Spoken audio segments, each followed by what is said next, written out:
Okay, I think I'm live. Hello, humans. So here's the plan for today. We're going to have an epic live coding session that's going to go hopefully for as long as it has to, or until I get too tired to continue. We'll see which one happens first. The goal is to play around with this data set that I got from the internet maybe 2 or 3 weeks ago. It's a 2 terabyte data set of data stolen from the Cayman National Bank, which seems pretty dangerous and not something I should be playing around with, but I downloaded it anyway and now I have it on an encrypted hard drive. The goal is... Kiwi, come on. I'm not talking to you. So what we're going to try today is make a visualization with this enormous data set, primarily to play around with what it takes to visualize large data sets, because this is beyond anything I've ever worked on in terms of size of data. And the problem that I'm having is that the data wasn't actually in a usable state. So we can't visualize the data itself because there's crud on my... Okay, that was probably a terrible idea. So the data that these hackers released is all in... It all comes in the shape of virtual machines, which is not something I'm going to run, because what kind of idiot would take a virtual machine stolen from a bank and actually run it on their home computer? That would just be dumb. So I tried unarchiving all of these data sets. Where are we?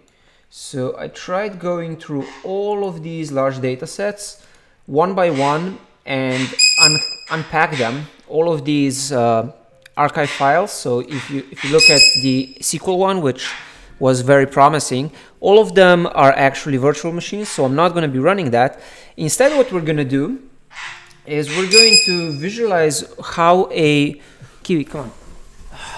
We're going to visualize how a archiving algorithm actually works. How do we package files to take up less space? How come something like this Primacy 2016 SQL, which is a 61 gig archive, when it's unarchived, let's see how large it is actually 463 gigabytes. So how does... That's what we're going to try to find out today. We're going to play around with some Python and some binary level analysis of files, and we're going to try to figure out how a packaging algorithm gets from 463 gigs all the way down to 61 gigs. And as far as I know, the way packaging algorithms do that is that they analyze the byte sequences of files and try to find patterns. So what we're going to do is try to find patterns in reverse. We're going to look at the Primacy 2016, or let's take a smaller one to start with. The smallest one we can start with is this CN PAMLT 7Z, whatever that does. That means we're going to try to analyze it at the byte level and see if we can find any patterns or just repetitive sequences, and hopefully that will be something, hopefully that's going to come out to something interesting. I don't know yet what I'm doing or how this is going to go. So we're going to give it a shot and see what happens. And Kiwi is going to be yelling in the background because he's being a little shit these days. Kiwi, come on. Yeah, I don't know why Kiwi is being so annoying lately. So let's see. I also didn't really announce this live stream, and I haven't been doing it regularly, so we'll see if anyone even joins, especially considering it's the holidays. So I'm gonna go into my usual random coding directory and I'm going to start a new thing. Let's see, what will the new thing be?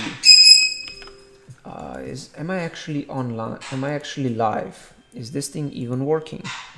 Because I had that problem once where it seemed like I was doing something uninteresting, but it was actually just that I wasn't even streaming. Okay, so we've got that. This says that I am supposedly sending data and being online. It's just that nobody's interested. Cool. So we've got that. And now let's see. I'm going to start a new project. Go to GitHub and start a project called let's see, analyzing, let's call it analyzing Sherwood, because I think that makes sense as a name. And let's get this part like that. Cool. That's not straight. That is not straight at all. All right, so we've got that. Let's call it analyzing Sherwood. Playing around with a data set released by with a large. Hey, Abhishek Returi, sorry, I don't know how to pronounce it, but hello, how are you doing on this wonderful Sunday? With a 2 terabyte data set released by some hackers. And we're gonna link to this thingy, create new repository, create repository. We're gonna start with that. Copy this thing and we say git clone the file. Let me make sure that you can actually see what I'm doing. Nope, I need to move this slightly more to the right. Hey Caesar, how are you doing today? So got that. And now we're gonna go into this empty repository called Analyzing Sherwood. And we're going to start with a small Python script that just reads a file and then dumps out whatever it's doing. And the reason we're going to be doing that is just to make sure that I still remember how to read files in Python, because it's been a while. So let's see. And the reason we're doing this part in Python, not in JavaScript, is just because it's going to be faster that way. So we're essentially going to be pre-munching our data and preparing a data set. Actually, let's create a scratch pad with some to-do steps of attack. Angle of attack, let's do angle of attack. That sounds way cooler. Learn how to read files with Python. I used to know how to do this, I have forgotten. Build hash map of, let's do it like this. Build read byte sequences, then we should do we need to find a way to relate sequences to one another so that when we load this data in the browser, we can actually use it. Let's start with just counting them. Count byte sequences, read byte sequences, count byte sequences, output a CSV of counts, or of tuples, of tuple counts. Let's do tuple counts of tuples. A CSV of tuples, something like that. That should be relatively interesting, I hope. And we're gonna basically see what the files look like. At least that's the plan. I'm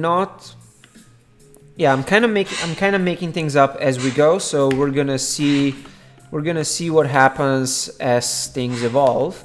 My computer is going to be slow, which seems like it's going to be a problem when dealing with such large data sets, but we're going to do our best. So Analyzing Sherwood is the project, and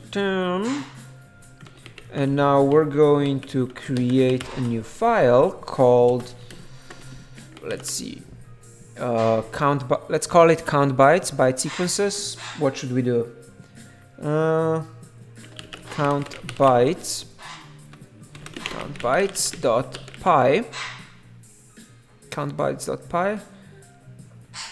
analyze.py. Let's do analyze.py. Count byte sequences. Let's do count bytes.py. Caesar, I'm doing pretty well. I'm kind of annoyed at Kiwi in the background yelling and trying to get my attention, but other than that, I'm pretty good.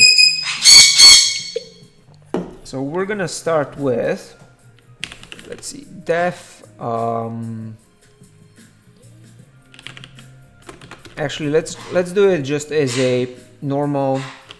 So with open. Oh fuck me! How do I read a file?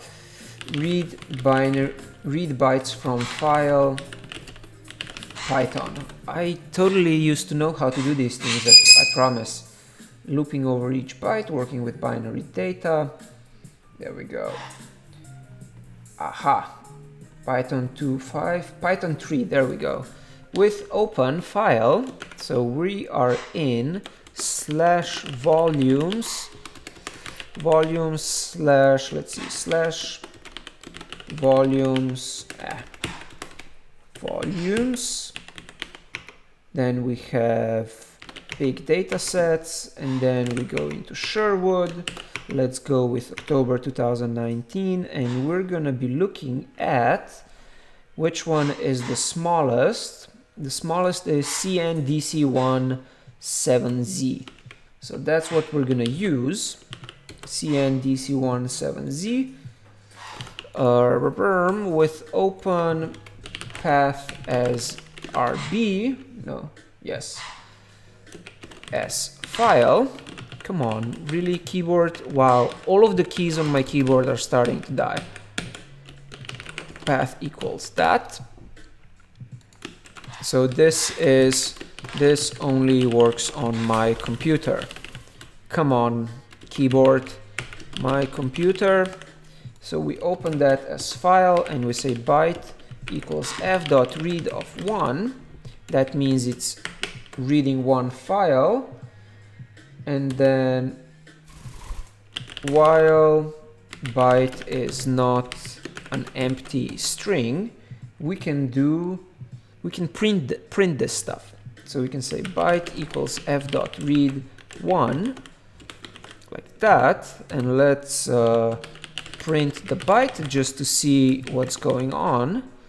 And now if I run this file, Python count bytes, it says image not found, library not loaded, versions 3, what?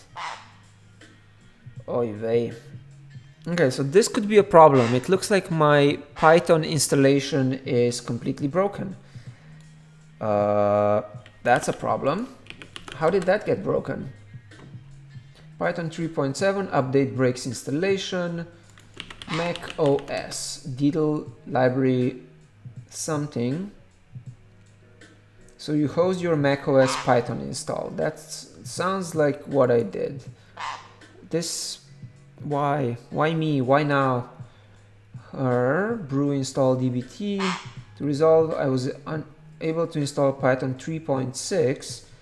Thanks for writing about this. I'm taking a look over my homebrew folder. What? Let's do brew update. So this part might be a little annoying.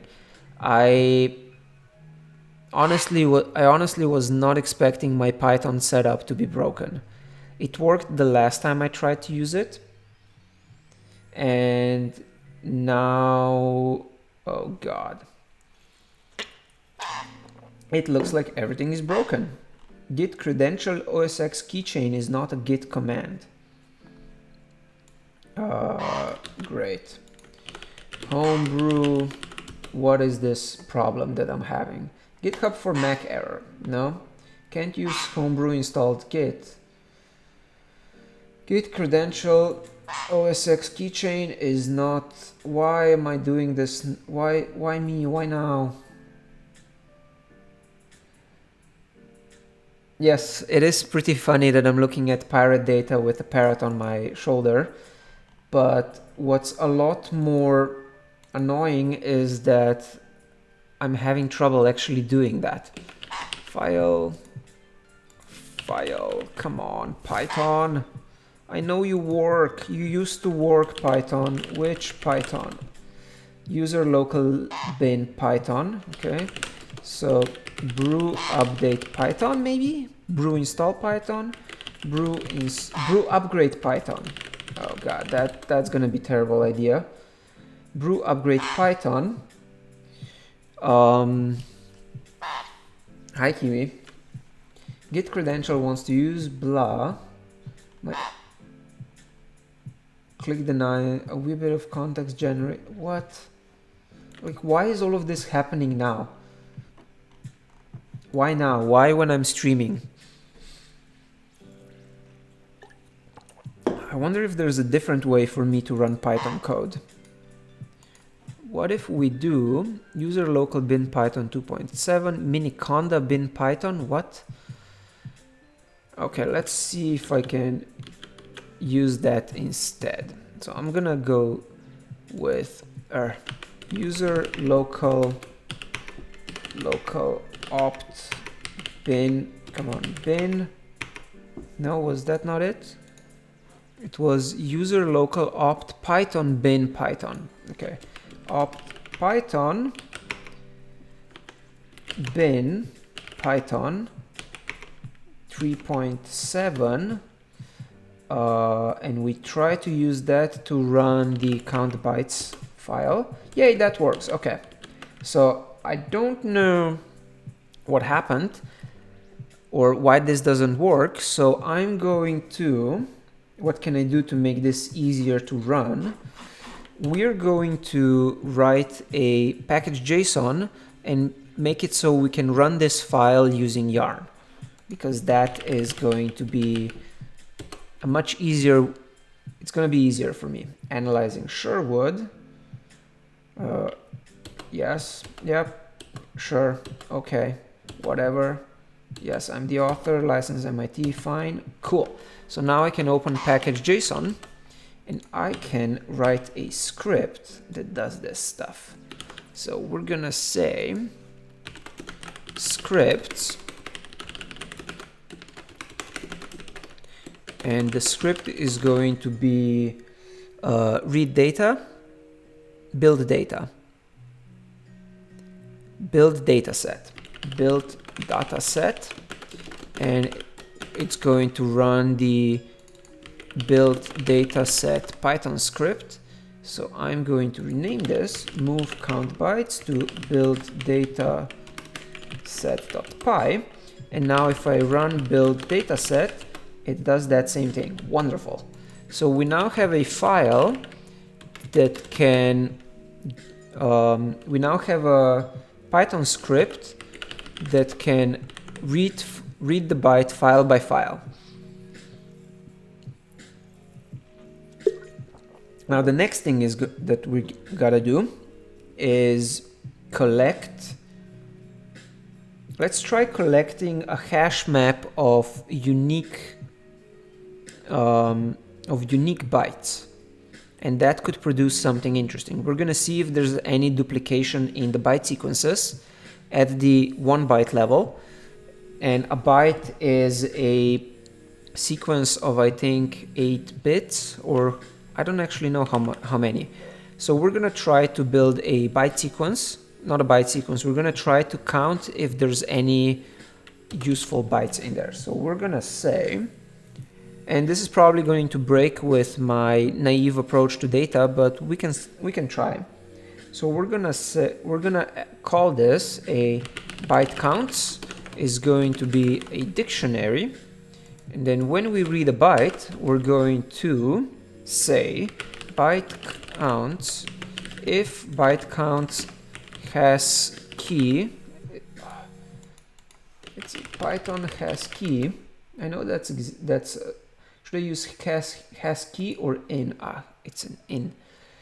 If in is a definitely more Pythonic. Has key has been removed. Okay, so we say if byte in byte counts, then we say byte counts of byte plus equals 1, else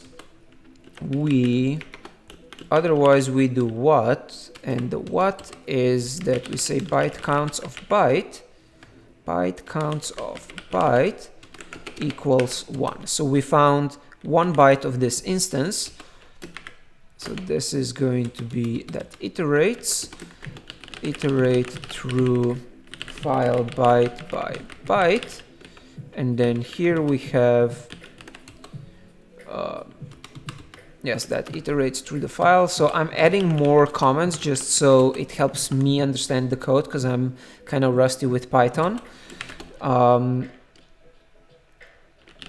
bytes, yeah, basically iterate through file byte by byte, and then we should have an ultimate counter of how many bytes just so that we don't read the entire 9 GB thing into memory, which is actually an interesting problem in itself. Because I don't think I can fit that much into memory. So that could be interesting. But so let's limit ourselves to the first 1 GB of data maybe. Let's limit ourselves to the first 4,000 bytes. So let's see. Stop after equals stop after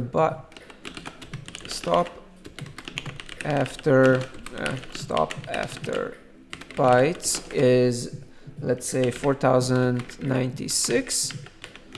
So after 4096 bytes, we need a counter. So we say count equals 0 equals 1, and here we say count plus equals 1, while byte is not empty and count is less than or equal to stop after bytes.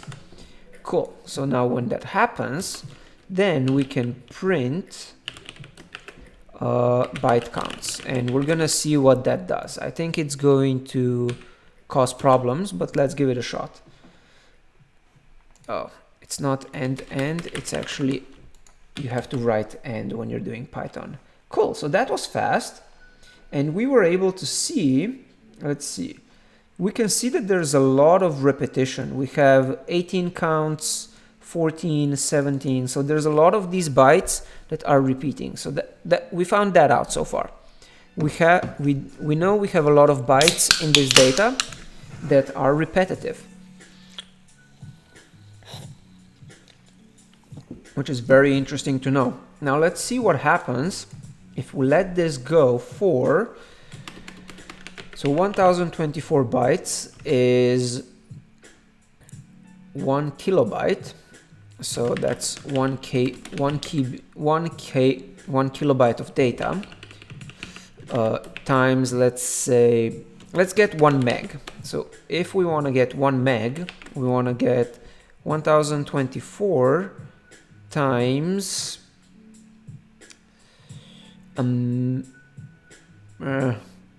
so god damn it, why did I forget how this works? How many megabytes are in, I think it's 1024. So that's 1 megabyte. Let's see what happens when we read 1 megabyte of data. We get even more repetition on the byte level, and that is interesting. Cool. So 1 megabyte of data. Let's try 1 gigabyte of data. And this might end, well, 1 gigabyte, might end up taking a little longer. Let's see if my computer can survive that. So it's reading. And yeah, this is going to actually start taking longer. And we can see here that it's doing, let's see, there we go. Python is now using 72% of my processing power, but the memory usage is going to be the really interesting part. If we look for Python here, we're gonna see that it's already using 31 megs of memory, which honestly isn't even that much. I was expecting there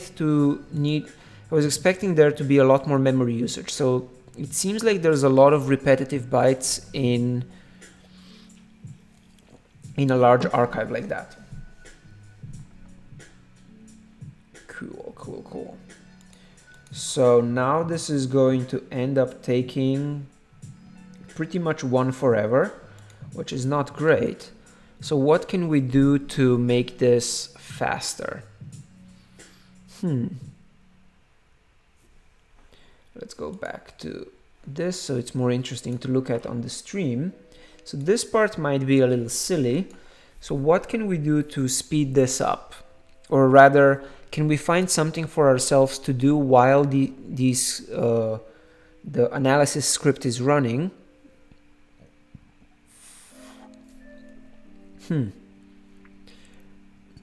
It would also be interesting to try to see sequences and tuples and things like that, but that could be, problematic.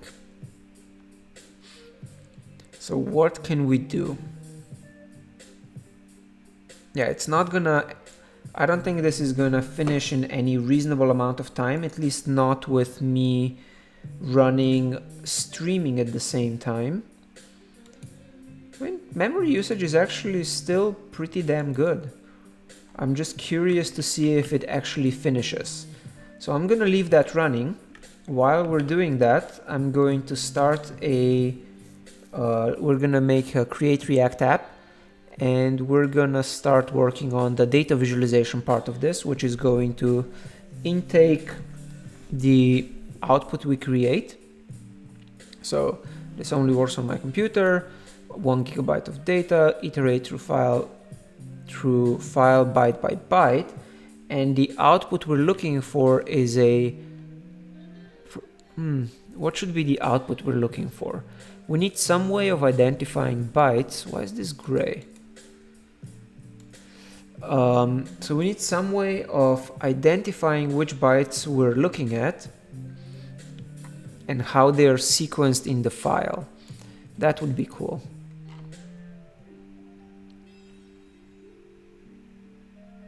Yeah, let's go with not a gig of data. Let's try going with 128 megs is already a lot. Let's go with just the first. Yeah, let's go with the first megabyte of data, 1 MB. So we're gonna have the first 1 megabyte of data that runs fast. Yarn build dataset. Bam, goes like that, and then we're going to output that in a more useful way. So we're gonna, it's curious that there's so much repetition. I wasn't expecting there to be that much repetition, you know. Maybe we should go with sequences. 4-byte sequences maybe? Yes, let's do that. 4 megs.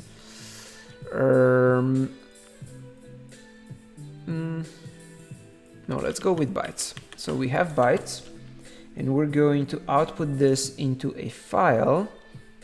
How should we output it into a file? Let's create a CSV. That makes sense. So what's the easiest way to write a CSV in Python?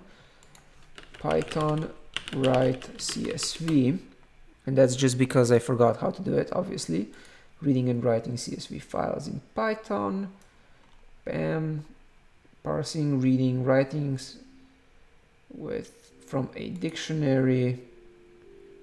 Okay. All right, so we're gonna go, this reads the file, and then after the file is read, we gotta, with open file, with open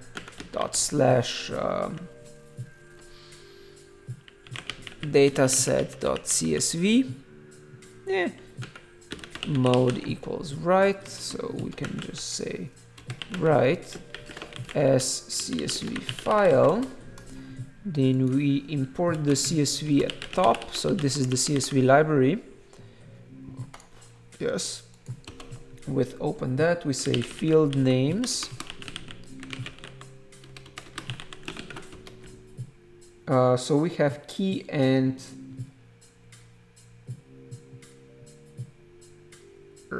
right. Okay. Field names. Is there an easier way to do this? Maybe an array writer. Come on, reading and writing CSV files. Come on. Writing optional, reading, writing CSV files with CSV. There we go. That's exactly what I wanted. Let's do a dictionary. That does seem easier. So field names equals byte and count. Then we say writer equals csv.dict writer with the CSV file. Field names equals field names, and I guess we do have to say mode equals write. So we've got that. then we say writer write header, and we iterate through the things. So we go for how do I list comprehension through a dictionary? Why did I forget that? Python dictionary comprehension. Python iterate dictionary comprehension. Iterate over a dictionary by comprehension. Bam, bam, bam, bam. There we go. So we go with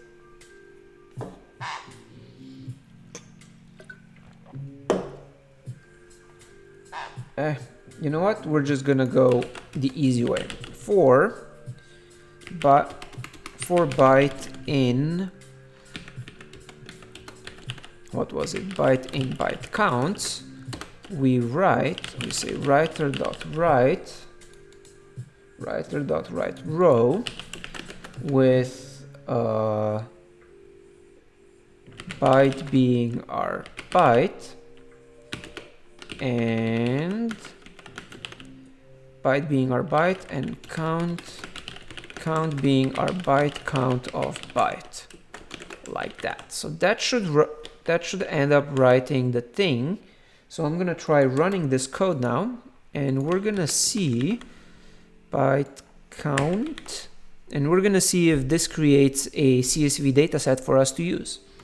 So yarn build dataset, this runs. It should be relatively fast, especially because it errors out. Byte counts, yeah, it's byte counts, not byte count. So run that. Bam, that worked. Now we can ls, and I'm going to open the dataset just so we can see how big it is. It came out to 3 kilobytes, which is not bad. So we have 3 kilobytes of these bytes like this, and we can see how many of them there are. So that's interesting, but it's not super useful because I wonder if this actually adds up to 1024 by 1024. Let's try outputting that. So I'm gonna go here, and we're going to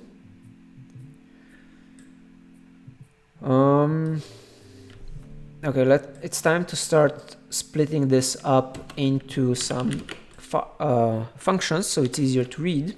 So we have count bytes is going to be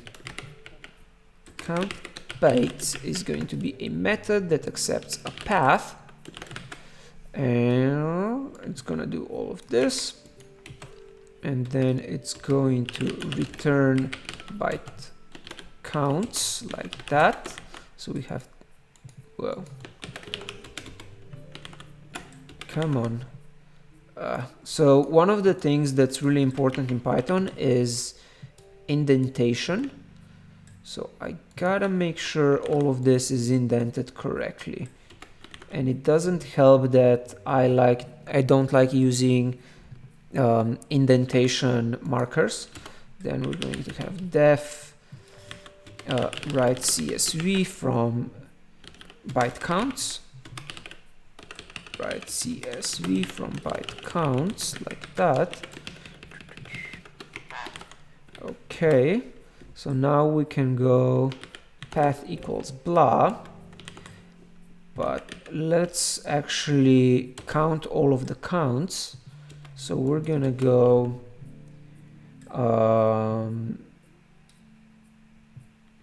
let's see, data equals count bytes of path. Come on. And then we say count equals 0 for key v in data. Let's do count plus equals v, and then print count in the end. And this is this is like a smoke test to see that we're not missing anything. So yarn build dataset, and it's going to output a number, which doesn't work. Not enough values to unpack. Bruh.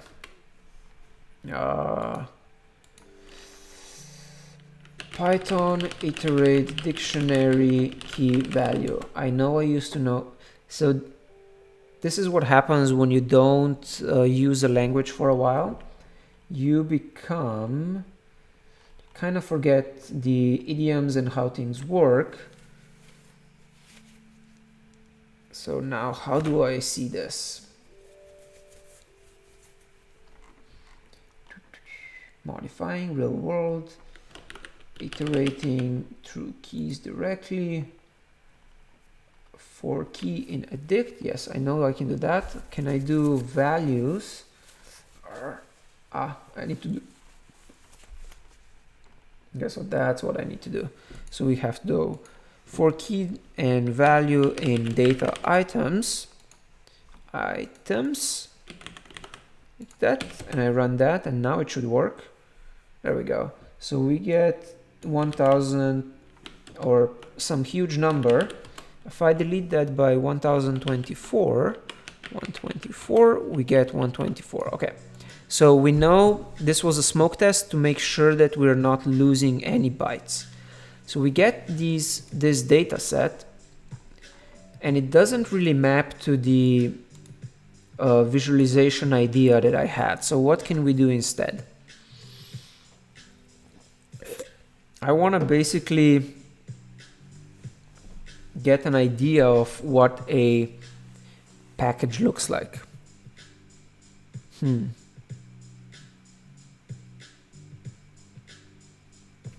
What can we do with this? So we can count all the bytes, and we can see that there's a lot of repetition. What if we counted 2-byte sequences? That seems more interesting, maybe, or like 4-byte sequences. Stop after, yeah, and let's see, byte sequence size equals, let's go with 4-byte sequences. We use that here. We got that. Stop after sequences. We have 1001, so it's 4 megs of data. Stop after sequences, like that.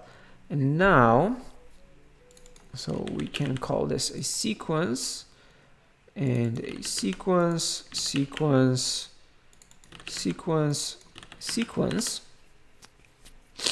So I'm gonna do this. We're now gonna say, write CSV with count byte sequences of our path, count byte sequences. I'm gonna run this code, and we're probably gonna get a slightly more interesting data set. Okay, that worked. So we've got the data set. Interesting. So for a 4-byte sequence, there's literally only one. That seems wrong.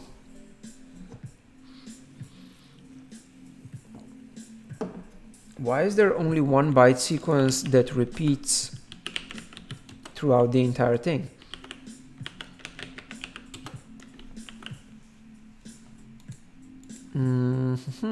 Let's go with 2-byte sequence sizes. Your yarn build dataset goes through the thing, and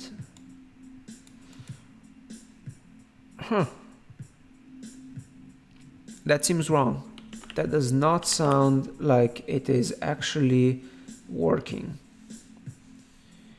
That's why it's not working, because we weren't reading them into the right thing. So let's go with 4-byte sequences, run the thing, and we should now get an actually better data set. There we go. So now it's doing more work. It's busier.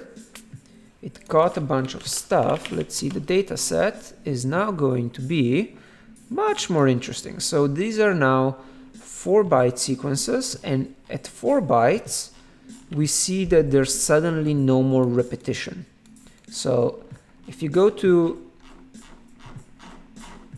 Yes. Okay, so 4-byte sequences is too much because there's no more repetition. As you can see, everything is a 1. So instead, let's go for 2-byte sequences. So 2-byte sequences, we're going to run that. And that's going to give us something a little bit more interesting, I hope. So dataset CSV. Yes, okay. Cool. And another thing that we know is that these appear in order, I think. Actually, we can sort them. So we're going to create a, yes, there's an idea. So we're going to create a sorted list of byte sequences, and then we're going to represent of byte tuples, and we're going to represent them on a screen with a with some sort of color and a box, and then depending on their length, we're going to be able to show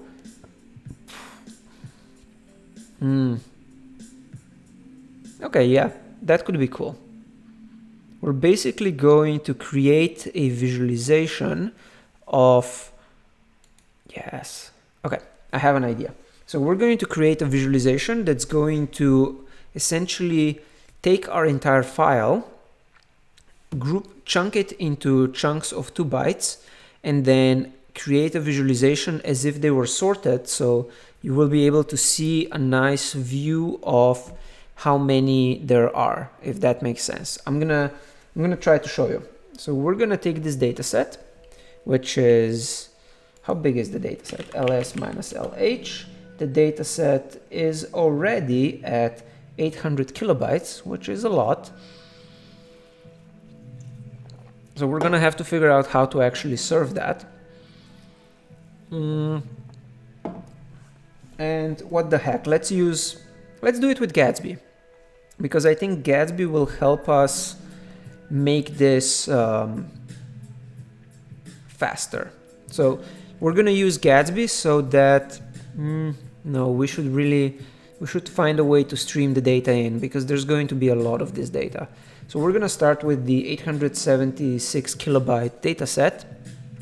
We're gonna do it with, we're gonna build it in Gatsby just so that it's easier to host and stuff like that. I mean, we're not gonna be using any really big Gatsby stuff, but I think it's gonna be easier than starting with a create React app. I've been using Gatsby more and more as just my normal thing. So we're gonna say git add dot, git commit -m script that counts byte tuples. Is it tuple?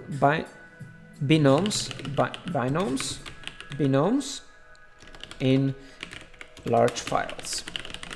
Okay, so we've got that. Now we're going to say Gatsby new, and we're gonna call it a visualization. Gatsby new visualization, or let's call it Sherwood database, just so that when we host it with now, it's gonna give us a nice domain name that makes sense. So I'm initiating a new Gatsby project, and I'm not sure if my chat room is dead.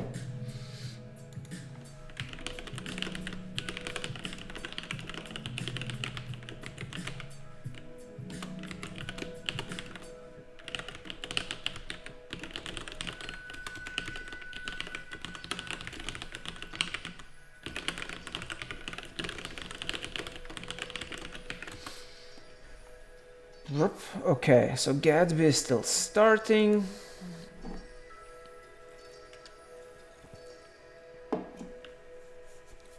That might take, why does that always take so long?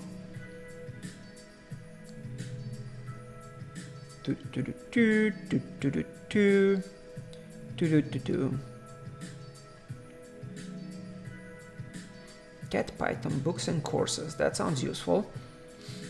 Yeah, I'm just rusty with Python, it happens. Also, I don't actually know what these byte sequences represent, but they look cool. Ooh, here's a big one. 972, where is it? 972. I wonder what this means. There's that many of these guys. Yeah, there's still a lot of repetition at 2. And that's really cool. That is cool as heck, as some people would say. Okay, I'm not gonna... wow. So this is pretty embarrassing. Yarn version 121 is out. I am still on Yarn 1.1. That is a problem for another day. So we have Sherwood DataViz.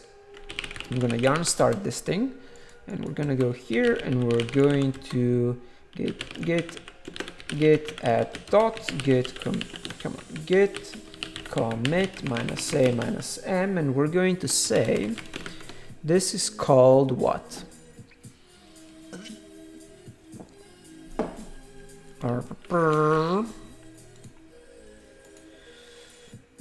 Git commit -a -m, initialize web app with Gatsby, just because I like Gatsby. There is really no other reason.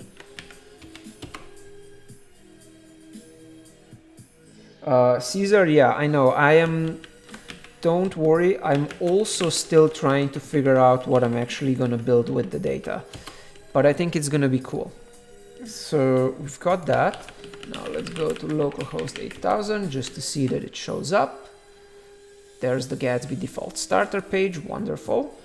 And now I'm going to go into index.js. So we have the source pages index.js page here, and I'm going to gut this whole thing. Initializing language features, yes, please initialize them so that I can click on using React for the React config for prettier. Take this away. SEO title, Sherwood DataViz.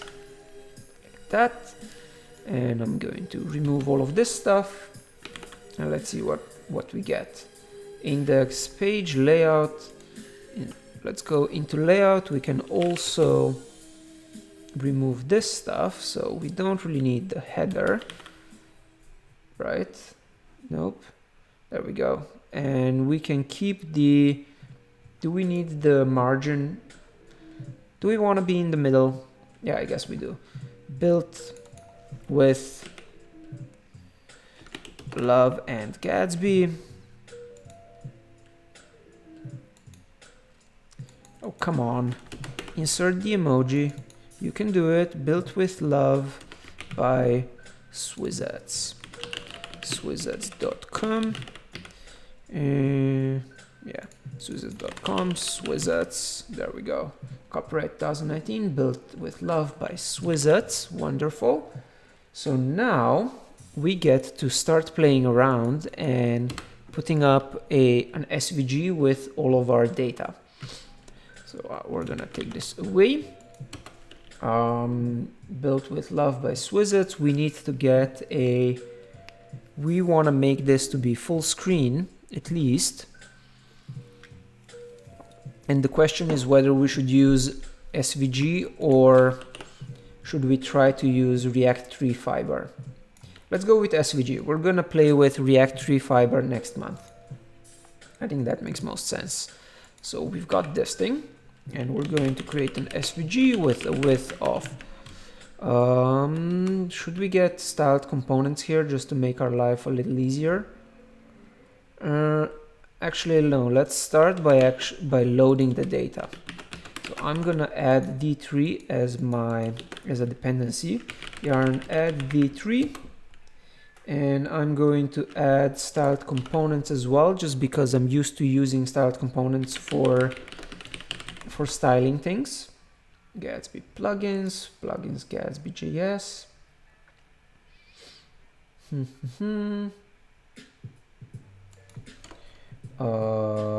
Styled components. Come on.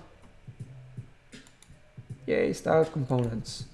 Gatsby plugin styled components. Let's add that one. Why is this getting so slow? Computer, what are you so busy with? No, we're not even running Python anymore. So my computer is now just a mess, which is great. I think it's not enjoying that I'm reading from a very slow external hard drive. So once this finishes, I'm going to add the return like that. So when that finishes installing, I'm gonna add the config for styled components. And the reason I'm doing this with Gatsby at all, instead of using create React app, is because it's going to give me support for SEO and linking this stuff in the browser, not the browser, on social media and stuff. And it's also going to be easier to actually use this. I think it's going to make the visualization faster to load. We're going to see if that turns out to be true. So Sherwood DataViz, 2 terabytes. A hacker leaks 2 terabytes of data from Cayman National Bank. It's all in virtual machines, so we analyzed the archives instead. So we analyzed the archives themselves instead. Okay, I'm gonna let the actual data go to the journalists and like people who actually know how to get data from virtual machines. Come on, computer, why is it taking so long to add D3 support for me? Cool, got that. Now yarn add Gatsby plugin styled components. Come on. Styled components, and Babel plugin styled components. That, and we go up here, we use them with, for example, this. All right, so I'm just gonna add them as here. Gatsby plugin styled components to give me an easier way of writing styles, so I don't have to think about it as much. And while that's installing, so what the visualization we're gonna make is gonna be basically a sorted list of tuples and things like that. So we're going to we're gonna see, then we're gonna add some buttons and make it a little we're gonna make it a little interactive, or we're gonna try at least. All right, we've got that. Will this run? Site cannot be reached. Can you be reached now? What about now? Come on, reach yourself, site.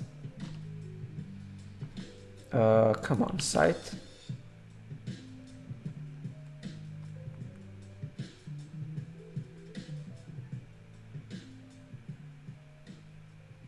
Okay, come on, website.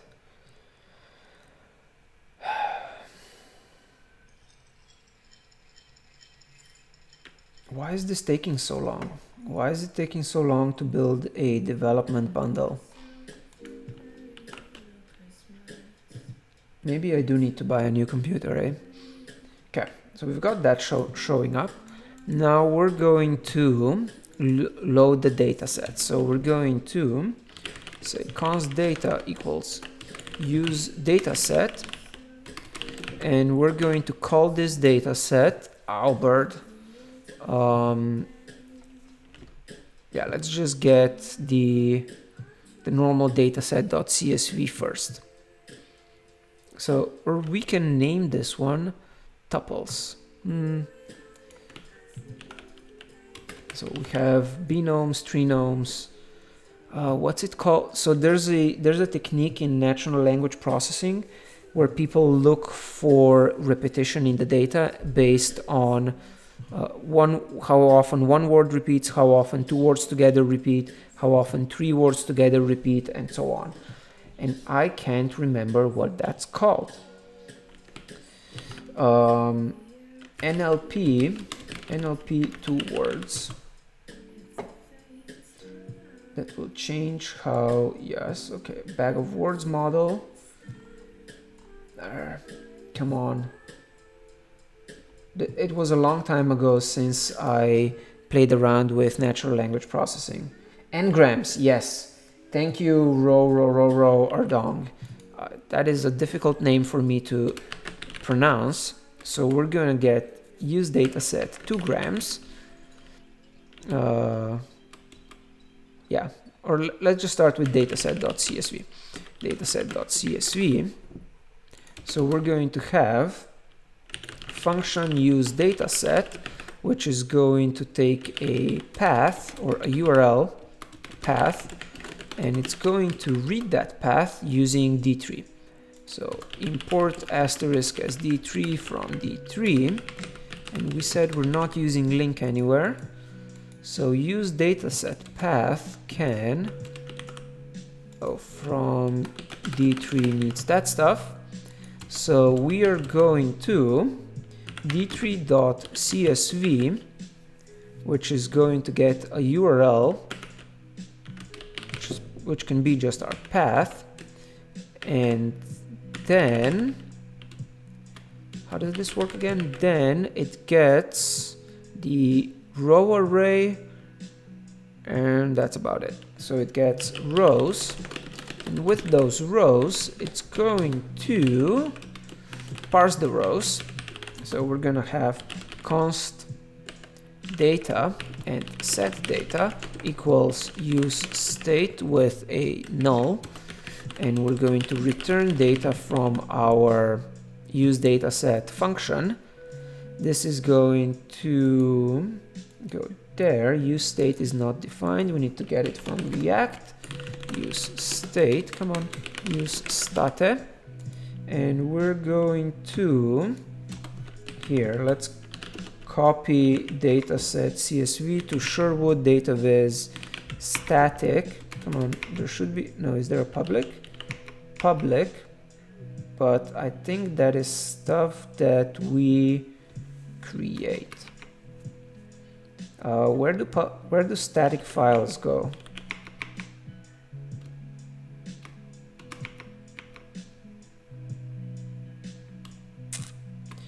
This is also something I used to know and now have forgotten.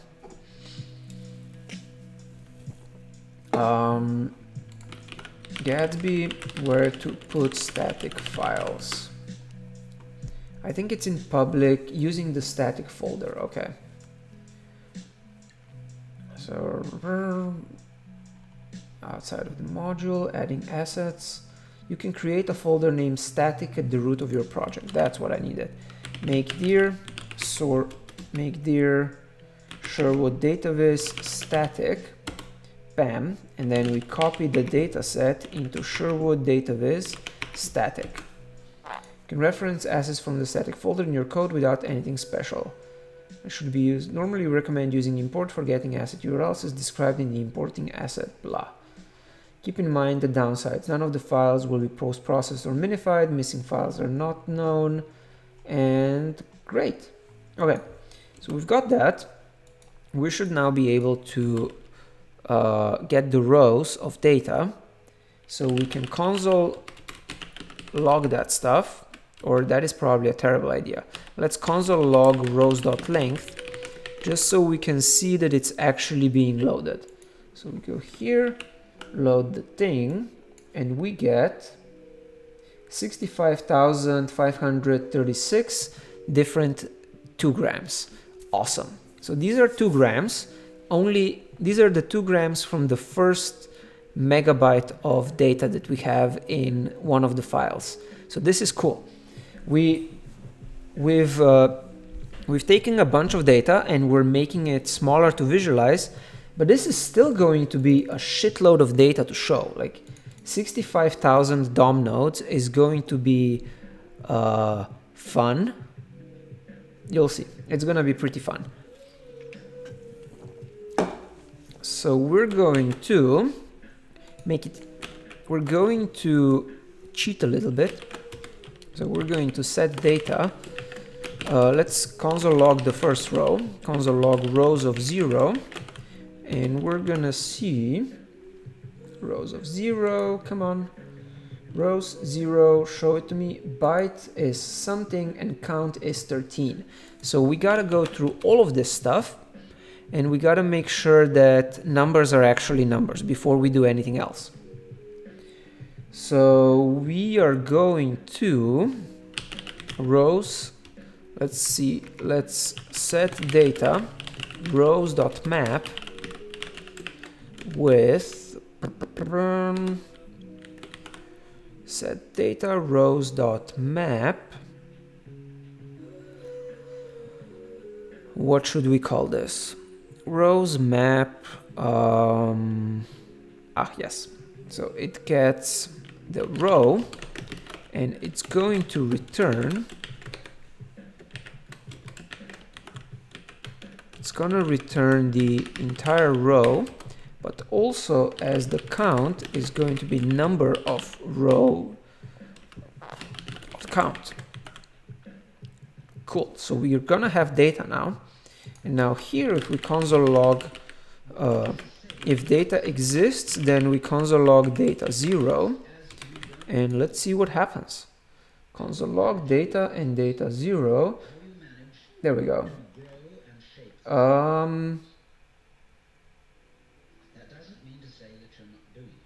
That's a problem. Somehow we built an infinite loop. You see, it's just always going. How did we do that? Oh, I know how we did that. This needs to happen on use effect.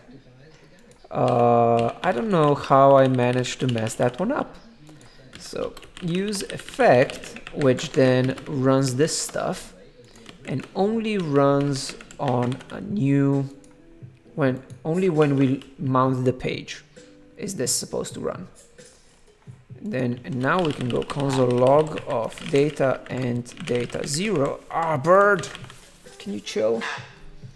Let's see, run data and data 0. We get byte count 13. Awesome. So load data on page load or on component mount. On component mount. Okay, we've got that.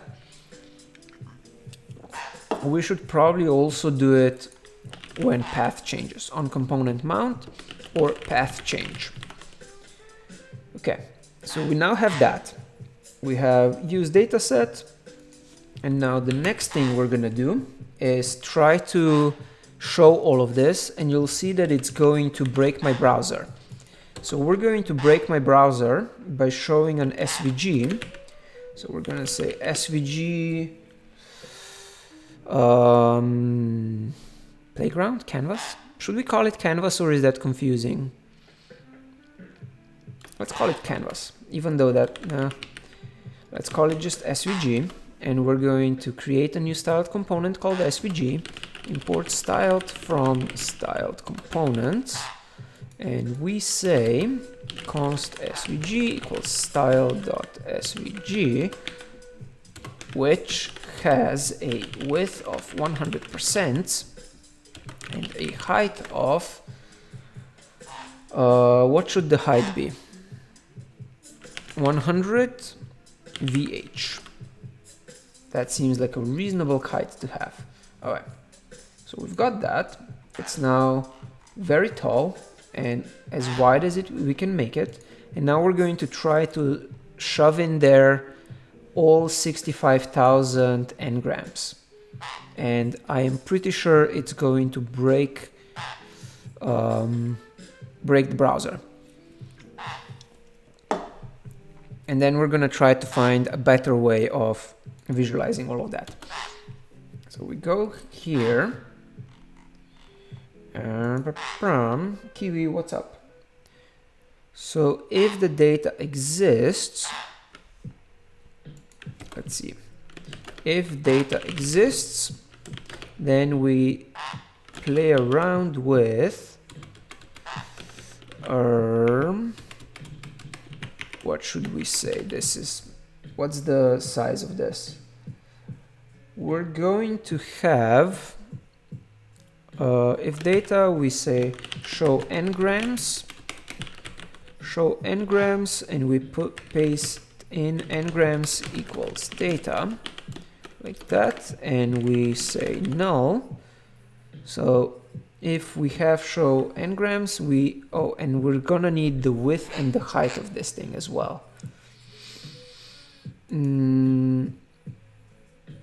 How do we do the width and height? Yes, I know show n-grams is undefined. So we're going to, what can we do here? Data n-grams, how do we get the, I know I built the use dimensions a while ago, so we're gonna use, actually no, let's hard code it for now. For now we're going to say the width is 124 and the height is going to be also 124. So this is in pixels. 124 like that. Hi Bert, shut the fuck up. And we say import show n-grams from ... / components show n-grams like that. Okay, now we make a new component file, go into components, show n-grams.js, we say import React from React, and we're going to import d3 from d3, asterisk as d3. Dude! What the fuck is wrong with you? So now that now to show those n-grams, we're going to have a function called show n-grams. Let's do const show n-grams. Yeah, I do think Kiwi really loves the echoing. I think he also really likes it to be disruptive and annoying, just because it gets him attention. And we say export default show n-grams. N-grams get the, what's the data we got? We get n-grams, and grams, we get the width, and we get the height. And then, once we have that stuff, this needs to be set to React mode. Once we have that stuff, we're going to define some D3 scales, and then we're going to start drawing stuff.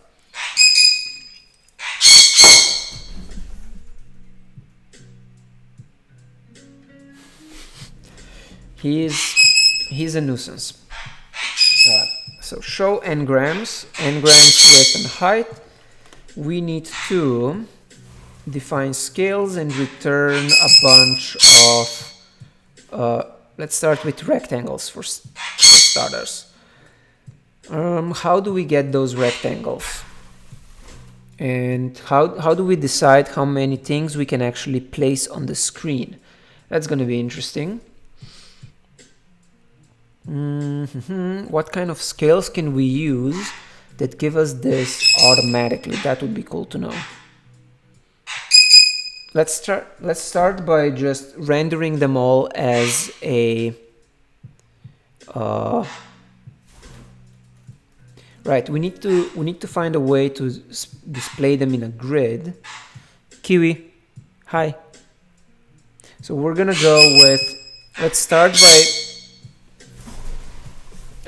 by just displaying a rectangle for each n-gram. And yeah, he does shut up when I turn around. It's because all he wants is attention. So n-grams width and height. If we want the width of the n-grams. Actually, let me start by writing down what I'm trying to achieve, and that way we might get some good ideas on how to actually implement it. So iterate through n-grams. Each becomes a rectangle. Area proportional, or not area, length. Yeah, length proportional to count, pack as many as possible into same height. Color, that's, I don't know yet where the color is gonna come from, because it would be cool if the color was meaningful in some way. So let's start by getting their widths. So the width, const width is width scale is going to be a D3 linear scale, or should it be logarithmic? Let's start with scale linear. Scale linear, which has a domain from, let's go with D3 extent of n grams, where for each one we get the count. So we have a domain that goes from whatever's the small. Now let's go from 0 to D3 max of the count of n grams, like that. And the range should go from 0 to, let's say, the biggest range will be, let's go with 50 pixels for now. Yeah, 50 pixels. 50 pixels makes sense. What's the biggest width we want to do? Let's do 30 pixels. And we're gonna have to figure that one out later. Come on. So we have the width scale. So now we can go through all of our n grams. So we can return a grouping element that, come on, returning a grouping element, and we should also use memo for this stuff. We can do that later. Why did my music suddenly stop? Oh, okay, it just switched to a different music. So we're gonna go through all of them. We go ngrams.map, and each one is going to be an ngram that is then going to display a rectangle at. How do we know where the rectangle goes?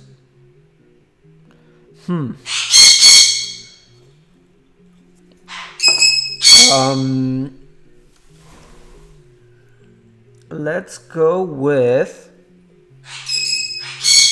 having the rectangles. Right now they're going to be just 2 pixels tall. So we're gonna go with ngram, and index h is going to be at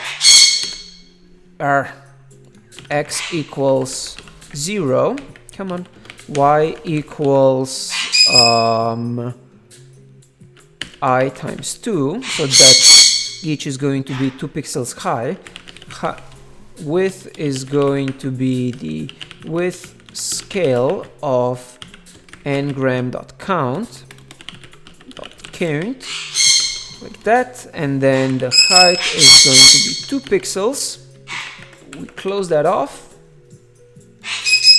Come on, what did I miss? Okay, there we go.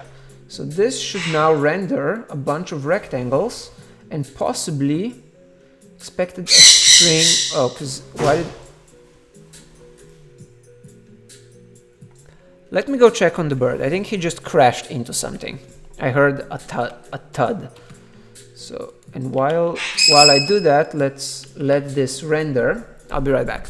Kiwi, what did you do? What did you crash into?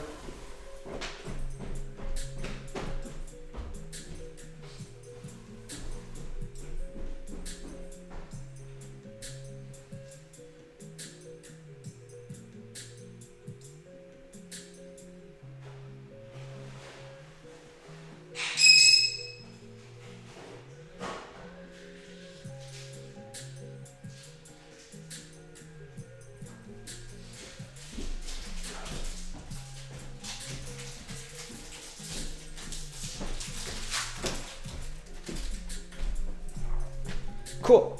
Kiwi seems fine, and we now have a thing that okay, and he likes snacks, apparently. So we now have a vertical line of rectangles that are all not very long, and there's also not 65,000 of them. Oh, okay. React DevTools encountered an error. That's fun. Okay, let's give each of these guys a unique key, which is going to be the index, which is something you're not supposed to do, but it's fine.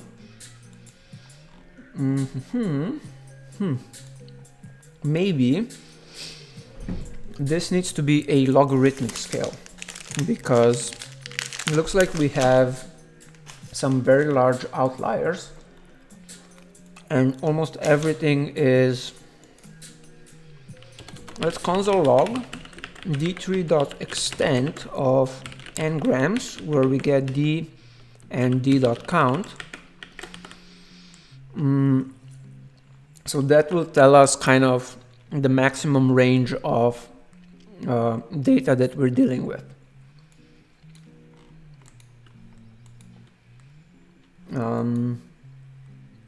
Right, and I guess this is where my computer is gonna get really slow, because we are definitely rendering a lot of stuff right now.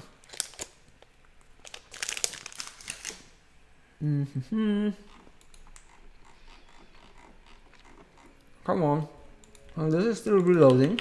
I'm just gonna kill the tab. I can't kill the tab, but I'm gonna try to open a new tab anyway.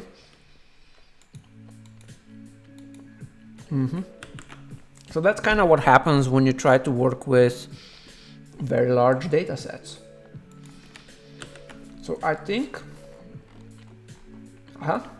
there we go, computer being very, very slow. Array 2, maximum call stack exceeded, nice. So it goes from 1 to 1433, which is a very large extent, indeed. But okay, let's go with d3 scale log instead. Maybe that will work better. 1411 blah. Attribute expected length. So now it needs to go from scale log doesn't like zeros, so it needs to go from 1 to the max, and the range needs to go from 1 to 30, and that will make scale log work. Candy cane 1433 is the max of the maximum count of n grams that we have. So we're going through the data and we're taking 2 grams of bytes, so sequences of 2 bytes that are one after another, and then we're counting how many of them appear in the file. So what I'm trying to visualize essentially is kind of a byte distribution of files to see what they look like. And it's mostly an experiment in how to visualize very large data sets.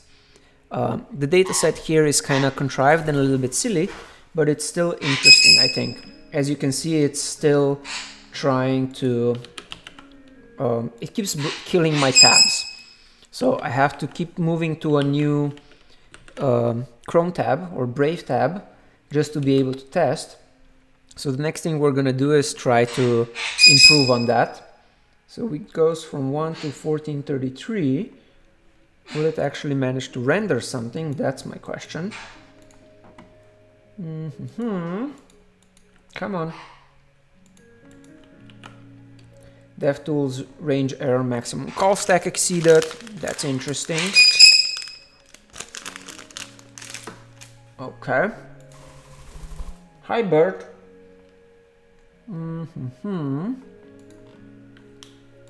Come on. Hey, stop eating me.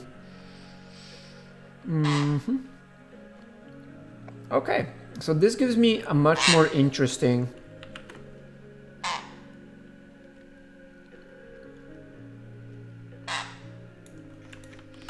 I'm gonna tweet that out just because it's cool.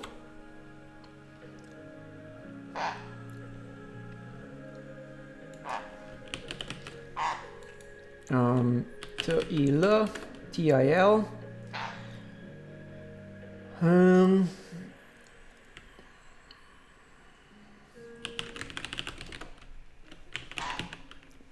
How many did we say we had? What's the line count?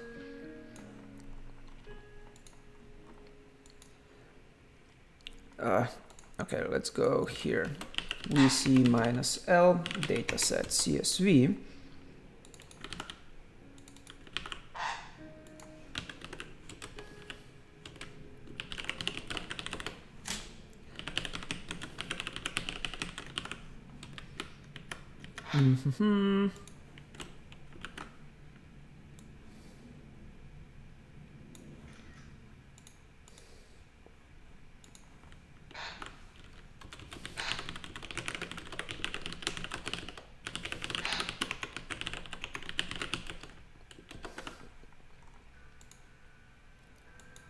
All right. Cool. So that dies, or rather that kills a bunch of things. Hi, Kiwi. So the next part we can try is, oh, let me get this stuff.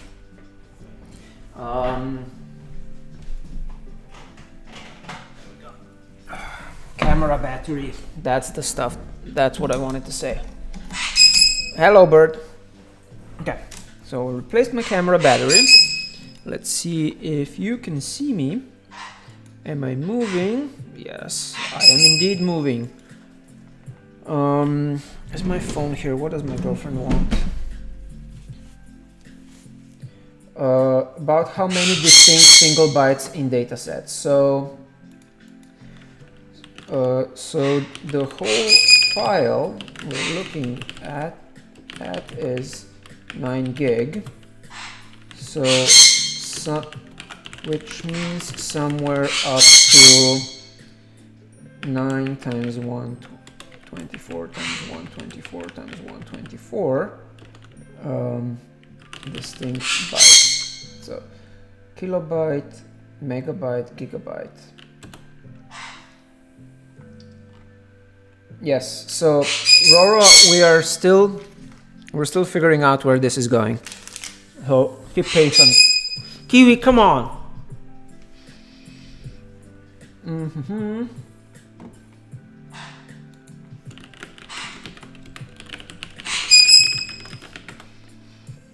Okay, so we've got this. Now let's see if we can, instead of rendering them all in a vertical line, if we can stack them side by side so that we have them next to each other.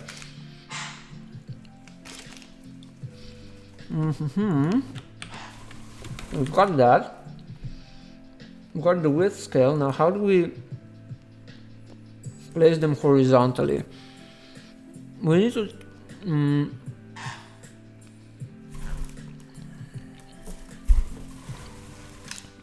Okay. Bird is being sketchy as shit. Hi, Kiwi. Okay, now let's figure out how to get them into rows.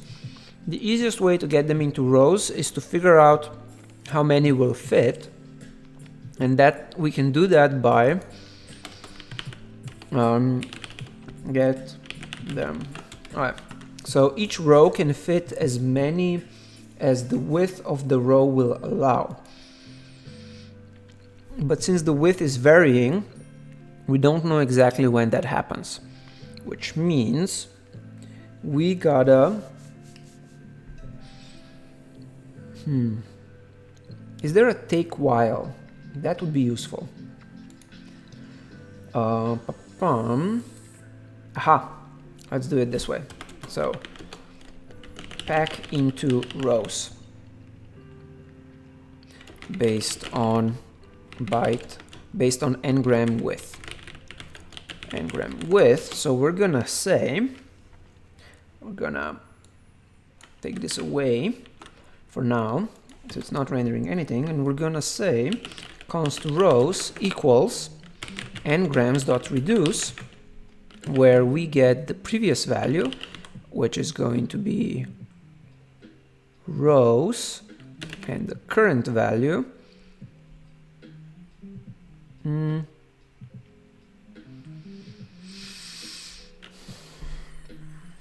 yes. Perm and gram.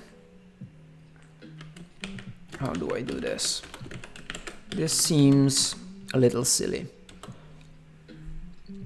So take while fits.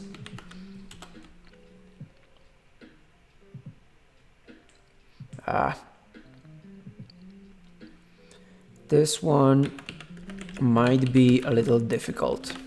This is starting to break my algorithmic brain. Hi, Bert. So for each row, we're taking as many as fit into a row, which means we go through the n-grams and we accumulate them into rows.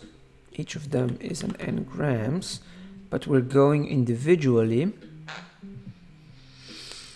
Okay, let's try doing it with a normal for loop. That might actually be easier. So we say for let I equals, for n-gram of n-grams. Okay, so for n-gram of n-grams, we say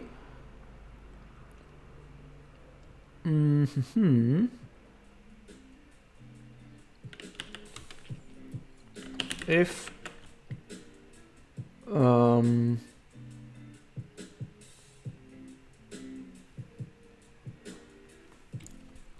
okay, for n-gram of n-grams, we go with let row width equals 0 and let row equals an array and let rows equals an array of arrays. So we go if row width is less than the width. Oh, come on. What? If row width is less than the width, then row push n-gram and row width plus equals width scale of the n-gram. Oh, come on. Like that. Otherwise, we do it this way. Row width, row push, and then if row width is more or equal to the width of the entire visualization, then we say rows dot push of our row, and we say row width equals 0, and the row becomes a new thing. So we're gonna get this, and we're gonna say const data rows equals pack into rows with n-grams and width scale like this. So we now have a function that can pack these guys into rows. So function pack into rows gets n-grams width and width scale. Come on, width scale like this. And then in the end, it returns the rows. Return rows. Okay, so we have the data rows. And now we can loop through the rows. So we can say data rows dot map is row and the vertical position. And then for each one of those, we row.map, and we get an n-gram and the horizontal position, right? And we do this. So now we actually render them down here. So here's where the rendering happens. No, like that. What did I do? Okay. So, no, like that, like that, like that, and bam. Okay, no, what did I, what am I still missing? Okay, let's just write it out then. So we return a rectangle with a key of, let's go with the key called X and Y, So that's our n-gram. The x position is in... How do we get the horizontal position if we need to know the entire width before that? We're gonna have to get it from ngram.x. So that's gonna be something we calculate when we're packing it into rows. And the vertical position is going to be vertical times 2. And then the width is width scale of, let's just do ngram.width, because that will save us from having to calculate too many things. Like we don't want to call the width scale too many times. So we have ngram.width, and our height is going to be 2. And we conclude that, finish, wrap up that, and that. So we now should be rendering this into a grid. So because we're rendering everything as black right now, it's just going to look like a giant black rectangle. So what I'm going to add here, where we're packing into rows, we're also going to update the n-gram stuff. So we're going to say we'll take the entire n-gram, and then we take the width, which is the let's say const width equals the width scale of our n-gram, like that. So we take the width and we set up the horizontal position with using row width. Then we increase the entire row width using the width of each n-gram, and that should tell us that the n-gram is undefined. Where is n-gram undefined? On row 9. Or let n-gram of n-grams. Won't that make you happy?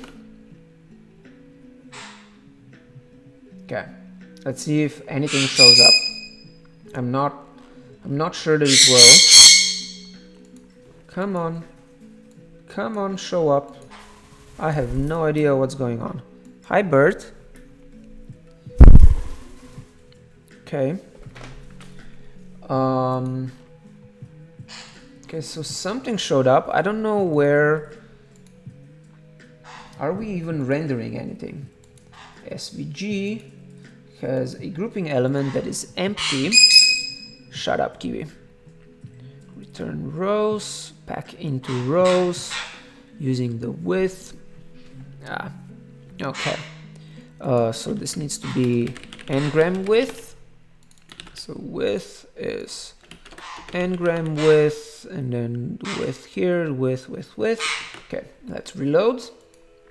So this is starting to get a little confusing in terms of naming and overwriting variable names. But it should be showing me things, at least, I think. Aha, maximum call stack exceeded. We've seen that before. That's actually a good sign, because it means we're trying our best to actually render stuff. There we go.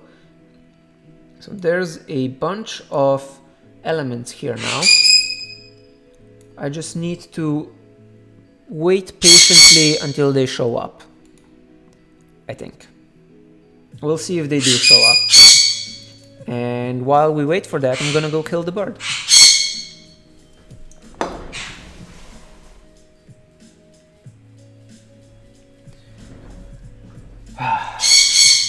Come on, can something please show up?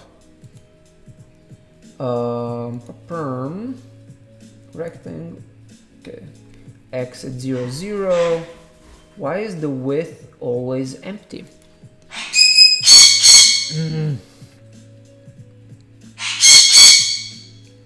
Okay, so that's not working. There's something wrong here, where we are pushing to our row. It's not doing the thing. Let's try console logging this stuff. So we're going to console log blah, and let's see. So I'm gonna reload, and this is going to really there we go. So width is always undefined. Why is the width always undefined? Width scale of n-gram. Oh, because it needs to be with scale of ngram.count. And then it's going to work. Perm, let's reload.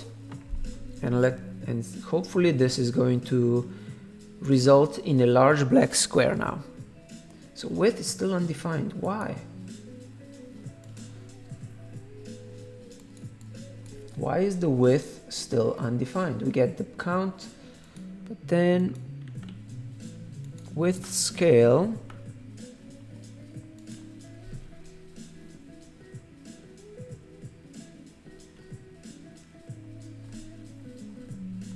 Alright, let's add a debugger statement here so we can try and see what's actually going on.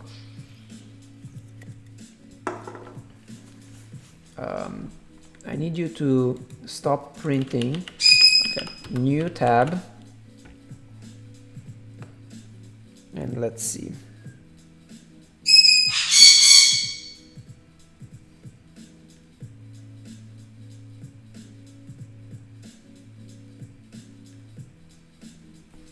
All right, so we're in the debugger.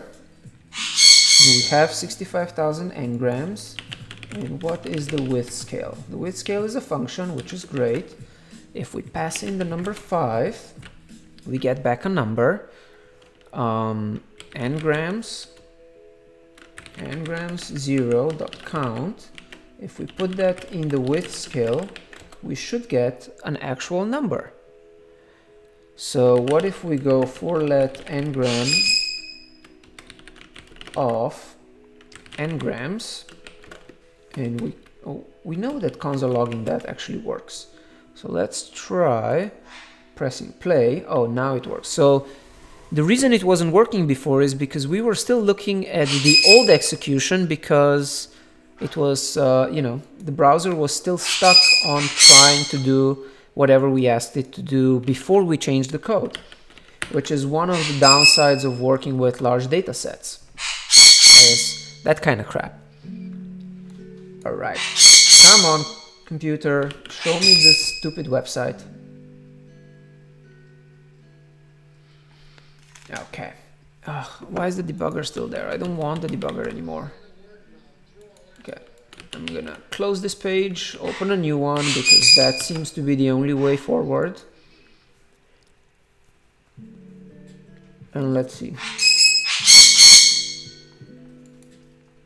Come on. Come on, computer, you got this. So I'm pretty sure this would work a little bit better if I wasn't streaming. Oh, come on.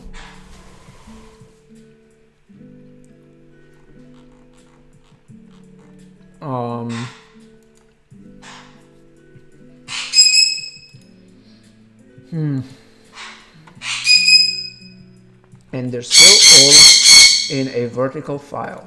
Why? Or in a vertical line.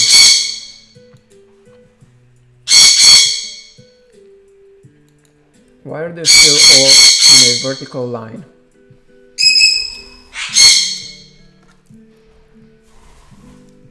Because x is always 0. Why is x always 0? We're trying to set x using row width, which we are not updating.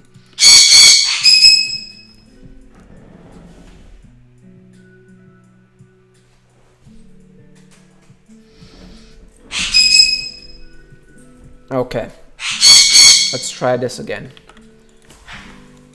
And I see people are dropping out, probably because this isn't as interesting as it could be, just because I'm always fighting my computer or bird. Okay. Come on. Come on, computer, will you manage to show me things?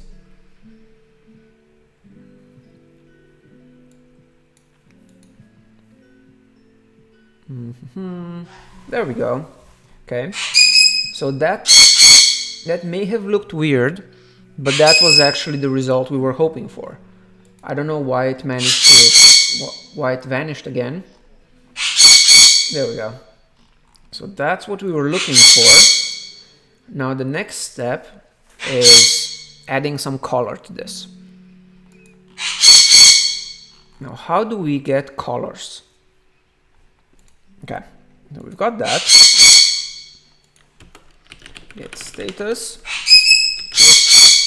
get add dot, get commit minus a minus n, and we say we are loading rendering byte n-grams in rows and columns. Okay. What, Bert? What do you want? Okay, so the next step is adding some color to this, which I think will make it easier to see. I'm just not sure what the color should be based on.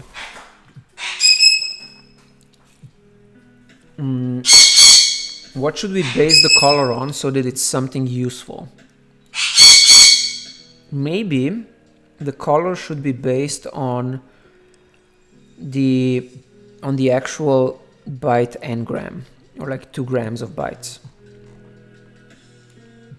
But how can we translate between binary numbers and, or like between binary values? How can we translate binary to color? That would be cool. I'm just not sure how to do it. Is it possible to use byte? Roro Urdong, I'm not sure exactly what you mean by is it possible to use byte. Is byte a data model? No. So we should be able to translate between a byte and a number, and then a number should be able to give us a color.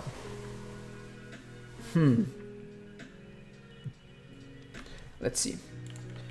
JavaScript translate binary bytes into number.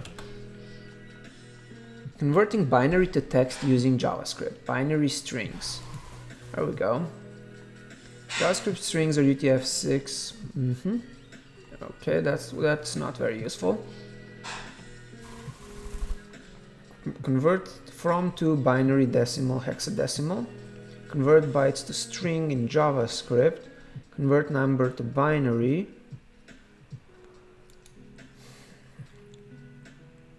Bin to string, code works great, doesn't support multi-bin to string, no, it will only work with ASCII. So how can I get this stuff into a number? Buffers. Best hex to string converter, bytes to human readable strings. Wow, that's old. So we have bytes, math log.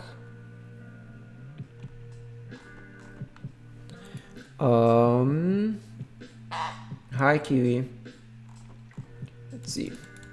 JavaScript buffer to number. Reading 3 bytes buffer as an integer. Okay. So we have a new buffer sample hex. Buffer slice. Okay, let's try that. So we take this. Actually, let's see what happens if we just say number of this stuff missing after argument list. What? Okay. What if we say new buffer of this stuff missing after argument list? Okay, so what does the show n-grams actually give us? Let's try console log. No, but that's what it's gonna be. It's gonna be that string.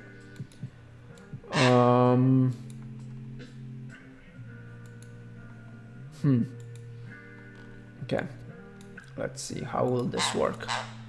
Let's console, let's go here and console log n grams of 0. Hi Kiwi, and see what it gives us. Byte B7. So B7 like this becomes a what's it called? It's a string. Okay, so what if we say new buffer from 7z? New buffer is not defined. What?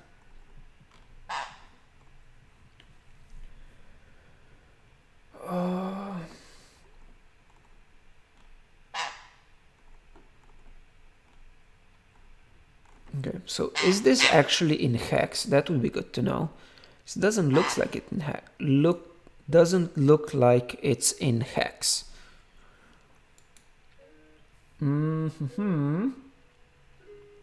Hi Bert. Okay, so what if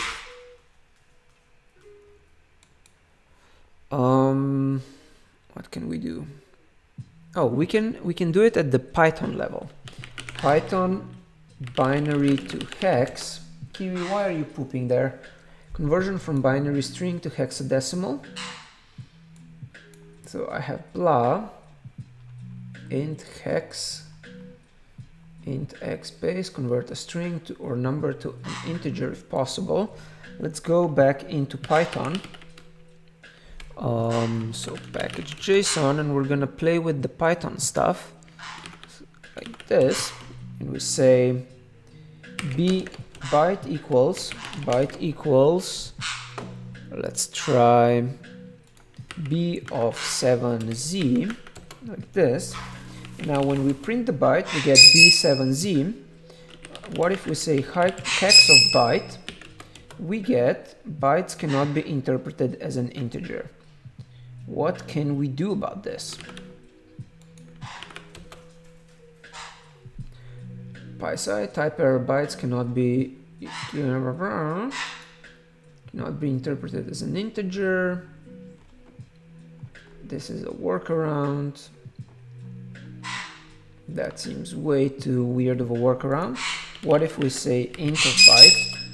Invalid literal for int with base 10, b7z. Let's okay. Python bytes to hex string. I know that. What's the correct way to convert bytes to a hex string? Oh. Okay, so we can do bytes.hex. No, byte.hex, and we get 377a. So that's a hexadecimal string, and then in JavaScript, hex string to number. Ooh.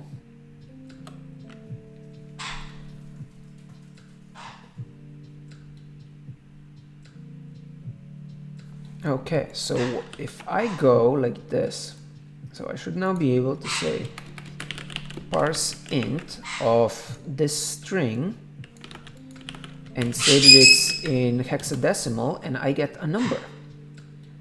Wonderful. But here's an interesting one. If we go with 3 grams, 3 grams directly translate to RGB colors. So with 3 grams, we can directly save them as a color because they're already a hex definition of a color, which I think would be really cool. So let's try that.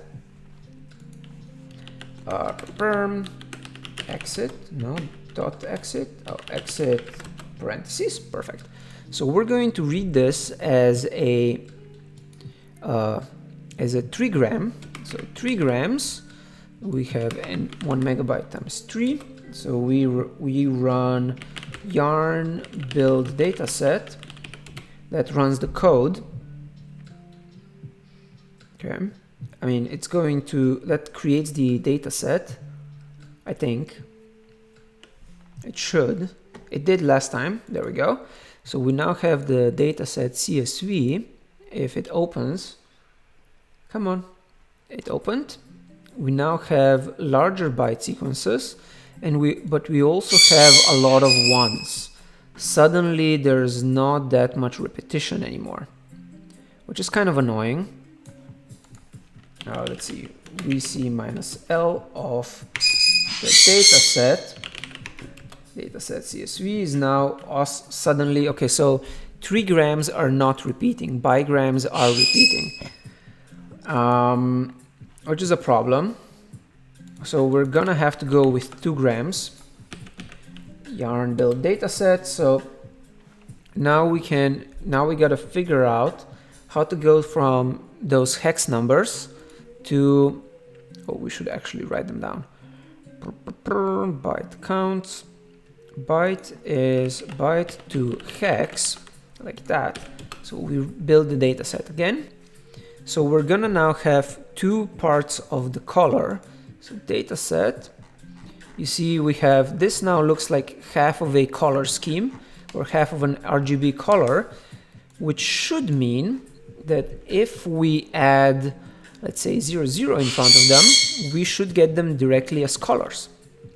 So show n-grams, when we go into the show n-grams thing, here we can now look at the colors. Here we're going to say fill equals, let's see, hash 0, 0, and the rest is going to be ngram.byte. What's it called? ngram.byte. Yeah, ngram.bytes. And now when this renders, it should give us a bunch of colors, in theory.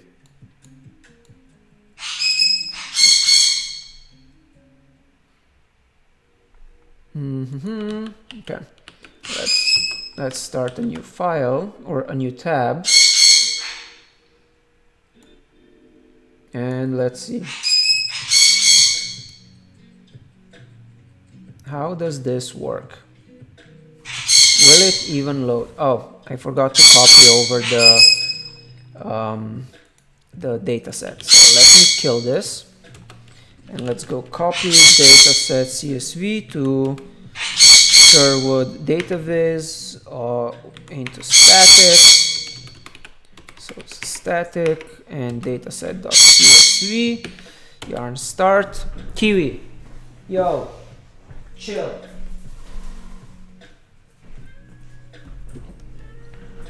Okay.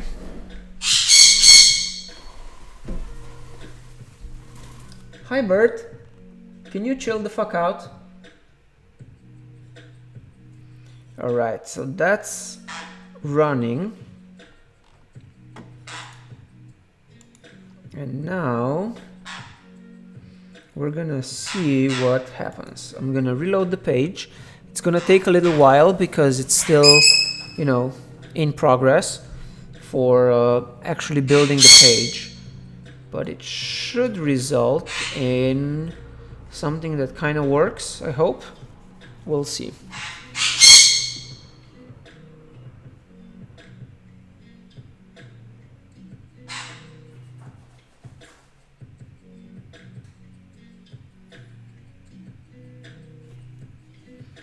Okay, let's see. Come on, load. Load. Come on, computer. There we go. And that's a visualization of bigram bigrams of a archive, which is kind of interesting.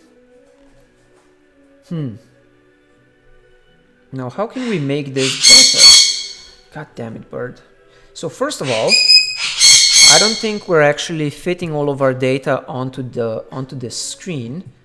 So we're going to, I mean, we're horizontally fitting everything, but even then we are running out of space at the bottom. So here's what we can do. Git status, git status, git commit -a-m, use bigrams for color, like that. And now, how do we figure out how much height we actually need?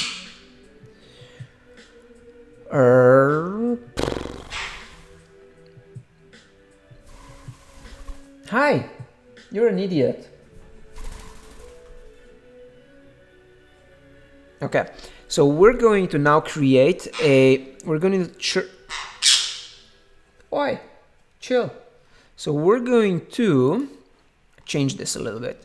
We're going to change the styled SVG to go into the show n-grams, and then we're going to change the calculation to be a React hook, just so that we have a little bit more control over stuff. So this is gonna go here. Yep, no, it's gonna go here.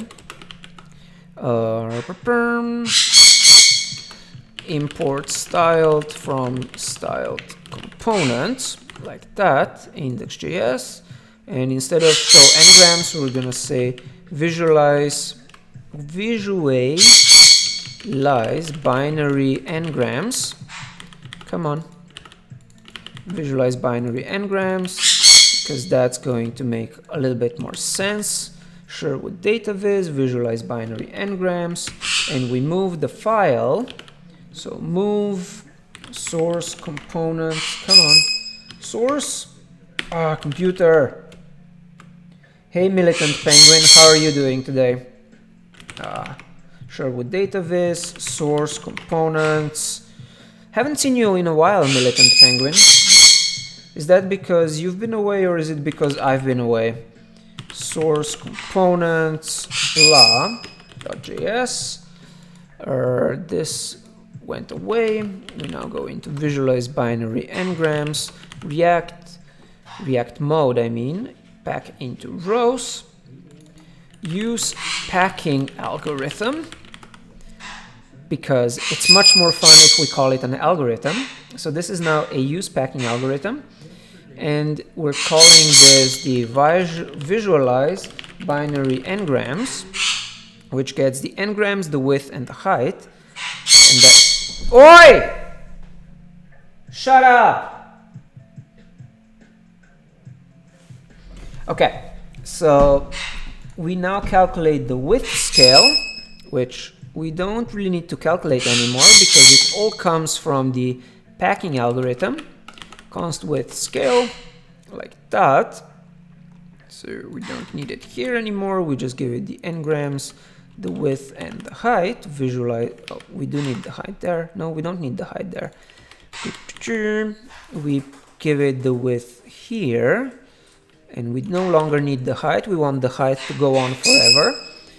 So here what we're gonna do is we're going to say const data rows equals use packing algorithm that gets the n-grams and the width, and then calculates everything else itself. Like that. Hey, based centrist, happy holidays to you too. Now, how are you starting the holiday season? Okay, SVG, this stuff here, and we're going to define the height as height equals data rows dot length times 2.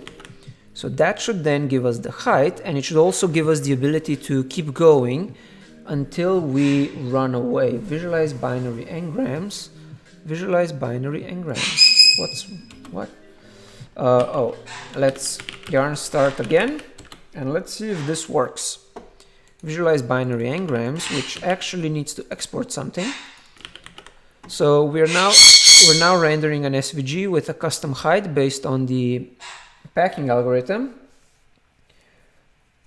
Oh, nice. Militant Penguin managing 6 people sounds like exciting times. It also sounds like a shit ton of work. Okay, so we've got this, and now we will see if it produces the result I want. I want it to basically create an SVG that goes on for forever so that we can keep scrolling and explore the data. And then the next thing we're going to do is kill the bird. No, but really the next thing we're gonna do is figure out how we can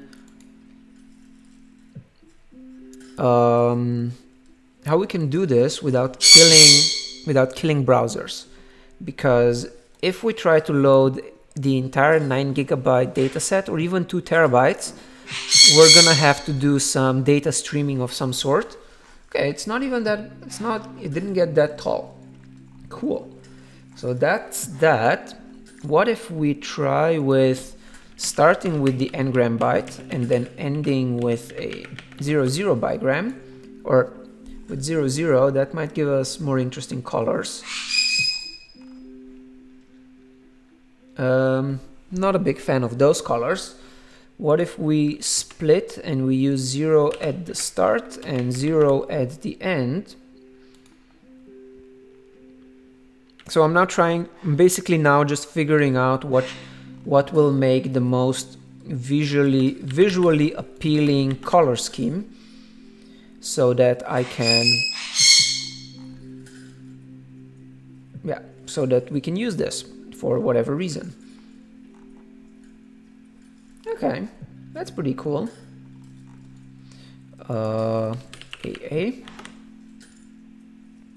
Black and white, so it looks like static. So Candy Cane, it's not black and white because we're using the actual bytes from the file to define the color. So the color here actually has meaning, which means black and white won't be the best choice. But let's go with 00 because I think that was quite a visually appealing result. Now let's see what comes next.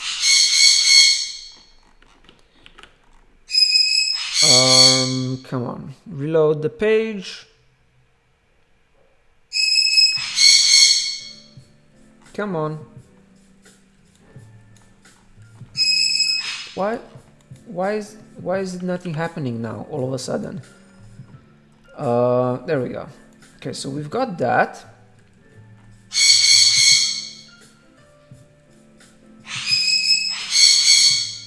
Okay, that's getting weird. So we have the use packing algorithm. Now, one thing we should do, the packing algorithm should use memorization so that when we... why should it use memorization? It should use memorization so that it's not always recalculating everything from scratch. So we're going to add that.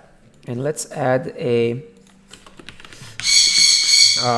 hackers leaked a 2 TB dataset from Cayman National Bank.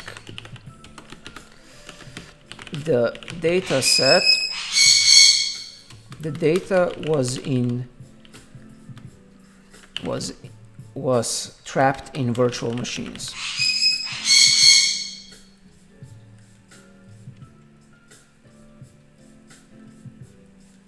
Hackers leaked a 2 TB dataset from Cayman National Bank. The data was trapped in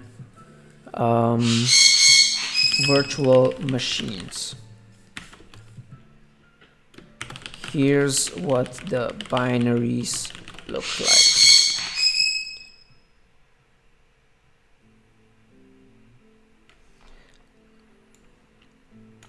This is a representation of their binary composition instead.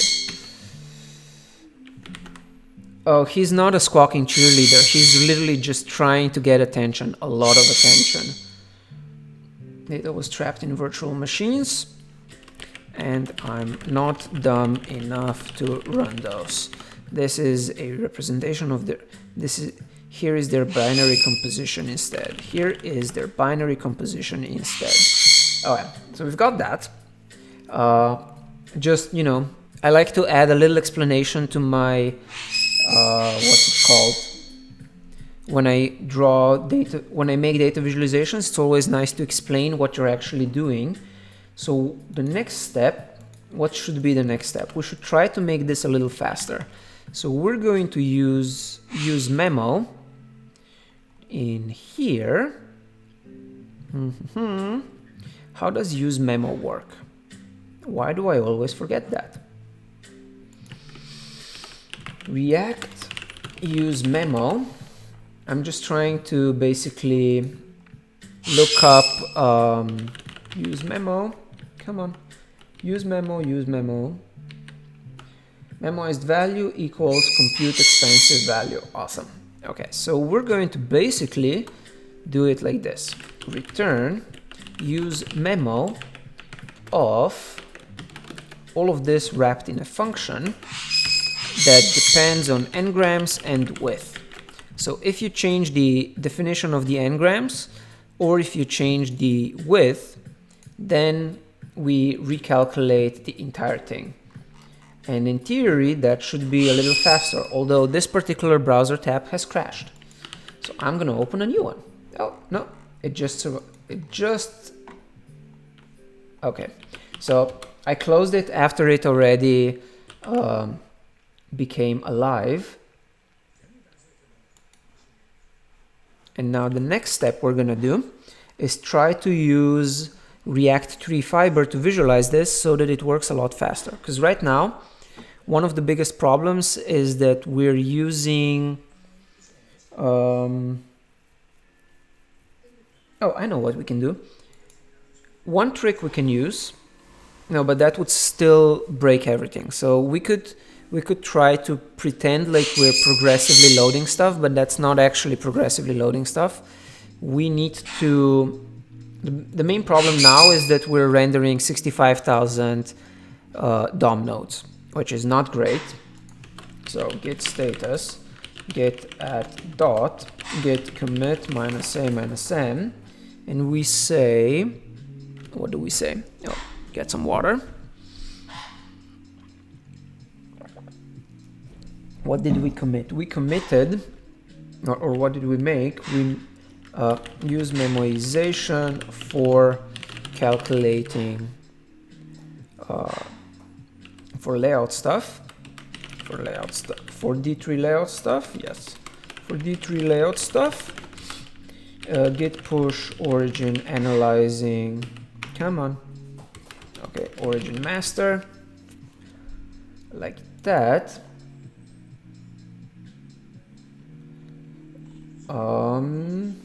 What can we do next is try to actually use React Tree Fiber, and the step after that will be how to figure out how we can actually stream this much data into the browser, because right now the problem is that users would have to wait a really long time for all the data to show up. Right now, it's only 800 kilobytes, right? So ls minus lh, see the data set is 569 kilobytes. But if we run this through the entire 2 terabyte data set and find all of the binary bigrams, then it's going to pretty much explode. I mean, it's not gonna be fun. So what I'm gonna try to figure out is if we can stream data into the browser, that would be extremely useful. I have no idea how to stream data into the browser. Hi bird, why are you annoying? Yeah, you're an annoying little shit. Okay. What? He is an annoying little shit. So we're going to look at React Tree Fiber, and hopefully that will be an easy fix. React Tree Fiber, React renderer for Tree.js. Yes, okay. React Tree Fiber, this is a React renderer, blah.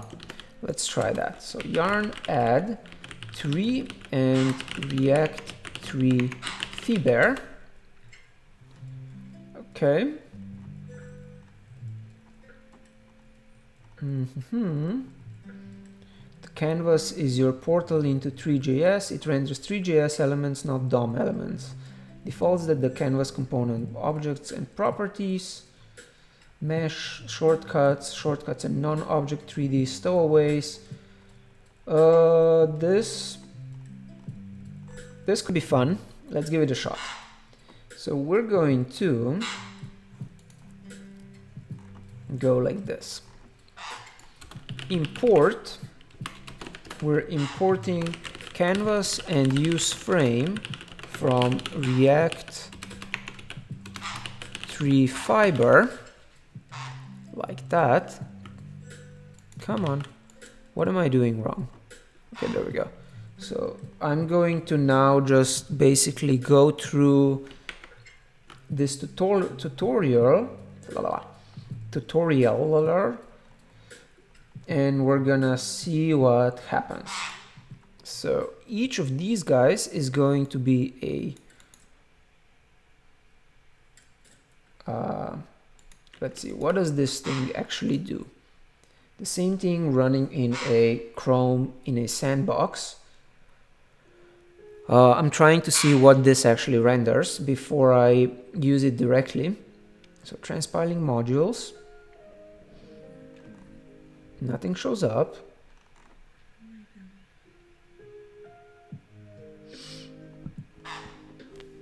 And there's a bunch of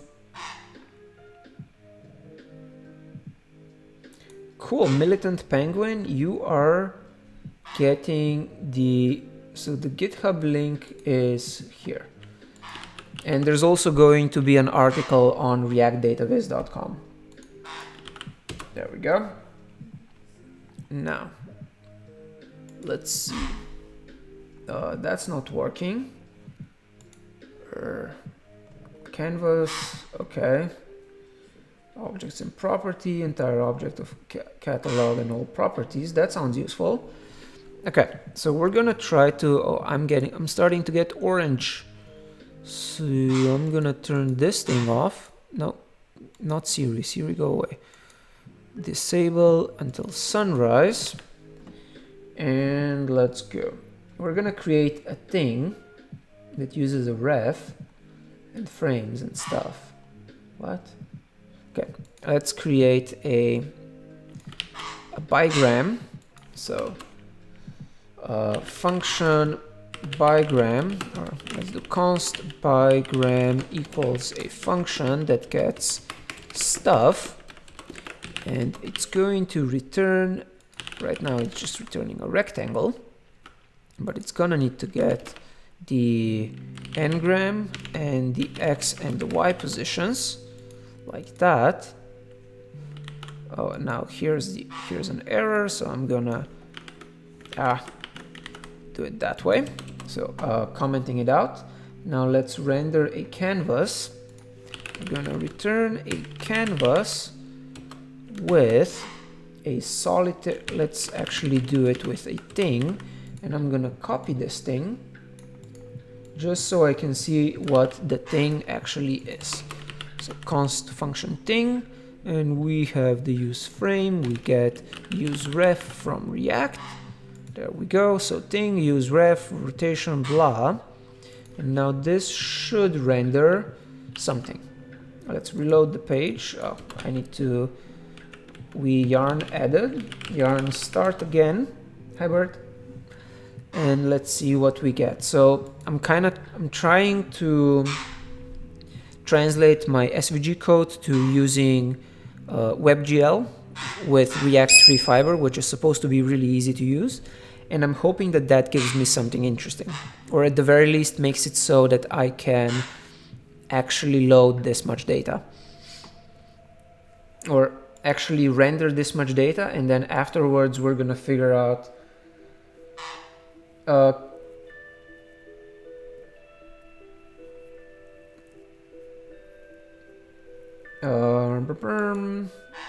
let's see. Okay, reload the page. Was Canvas always available in React, or is it a new Tree.js feature? Candy cane, it's not even a Tree.js feature. It comes from React Tree Fiber, which is a project from people working on React Spring, which is specifically a renderer for React to WebGL, or for React to Tree.js. Now, why is their actual example not working?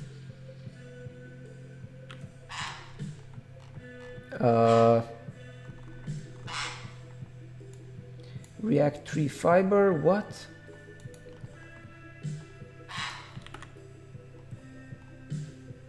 I don't understand. So React 3 Fiber doesn't, their default example doesn't even work. Let's see, does just an empty canvas render? Can I render an empty canvas? Nope, I cannot render an empty canvas. Const is ready memo. Okay, now let's see, what am I missing? If we go into package.json, what React version am I on? I am on React 16.12. That sounds like a lot. Issues in React 3 Fiber. Using context inside child elements of canvas, code sandbox.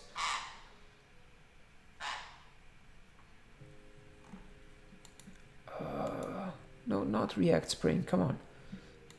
Go back.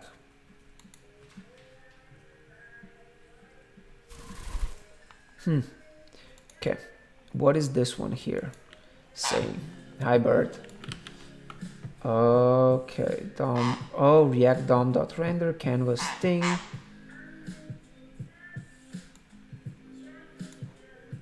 Let's try opening this in Chrome. Or actually, let's see what happens if I take the shields down from Brave.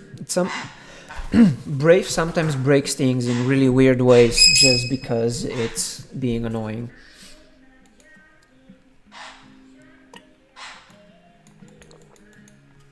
Okay, so that works. Now, why doesn't it work in my project? Configuration, no. Packages. React 16.9, React scripts, React 3 Fiber. What do I have? React.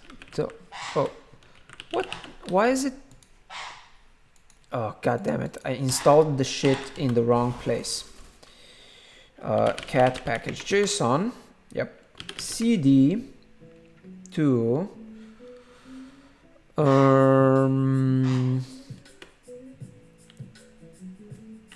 Sherwood database, and we say yarn add. Let's go back to React 3 Fiber. What does it say we need? We need 3 and React 3 Fiber, and let's see what happens. Okay, so that's gonna load. Load. Loady. Hi Bert, you're annoying.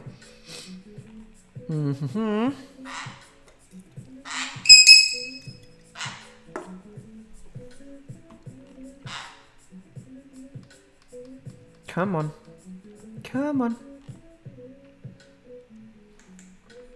Yes, Kiwi. Click. Clickety click.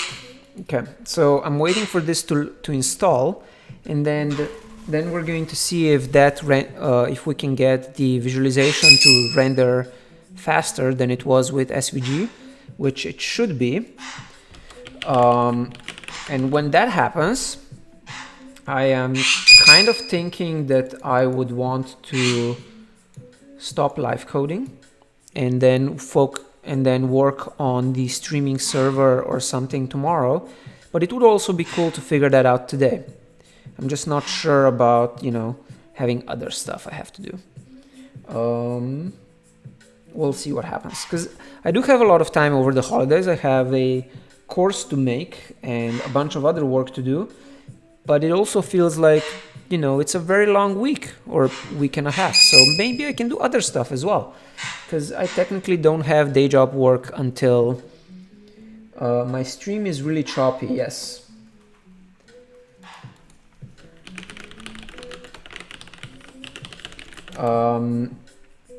Let's see.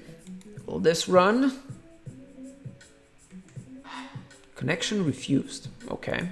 So yeah, I have a lot of time over the next couple of days. So maybe we can work on the streaming on a way to stream data tomorrow. And today we can just figure out how React 3 Fiber works, because that is also pretty cool. Will this manage to run? I don't know. And then in the meantime, while I'm not streaming, I can generate the data set, the CSV file, on the entire 2 terabytes, because that would be kind of cool. Okay, hackers leaked the 2 terabyte data set, so we now have a canvas. Let's make the canvas render the thing from the React Tree Fiber example. See if that loads. Yay, we got the, hi Kiwi, we got the little spinning cube. Awesome. So the next step is so now if I click on the cube, I get clicks, hovers, and everything. Yes, the great part of religious holidays are in fact the vacation days. And at my day job, we actually decided that many years ago that because so many people take the few days off, that we just have a collective vacation from, this year it's from the 23rd, so from like today or tomorrow, and all the way until the 2nd, which is like a week and a half. And I love that. So let's figure out now how we can render the bigrams. So we're gonna go with bigrams. Where are you? So let's go and let's render a thing for each bigram. No, I don't know. I don't know if that makes sense. Let's instead get the canvas big enough. Let's go to React Tree Fiber. What are the arguments that canvas accepts? Children, GL, camera, raycaster, no events, pixel uncreated. You can give it additional like style and class name, which will be added to the container, a div that holds the DOM canvas event. Okay, so width and height and stuff.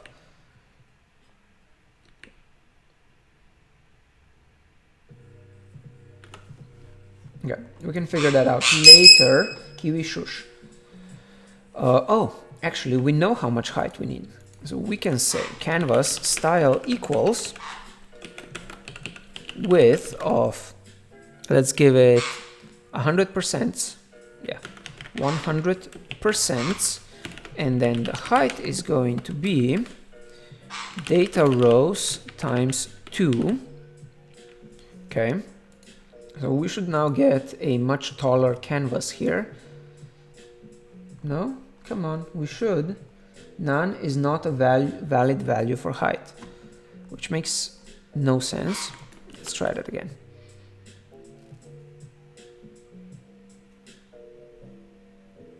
Oh, data rows dot length dot times 2. Length times 2.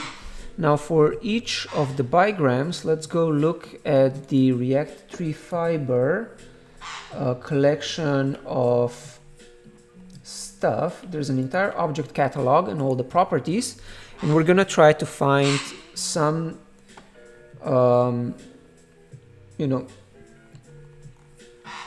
references, next steps, manual, audio, cameras, constraints, core. We're looking for meshes. Mesh, core, clock, direct geometry, extras, core, geometries. There we go. So we have circle geometries, box geometries, cylinders. Okay, so the box buffer geometry renders a box, which makes sense. The cylinder buffer geometry renders a cylinder, which also seems useful. What's a lath?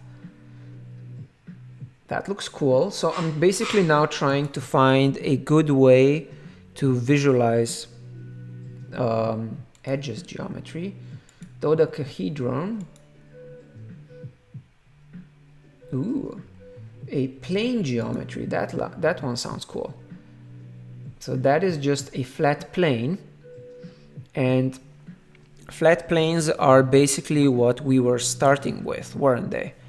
That seems like a useful way to continue. Shape buffer geometry. I think, oh, that's a heart shape, tetrahedron, text, torus, tube.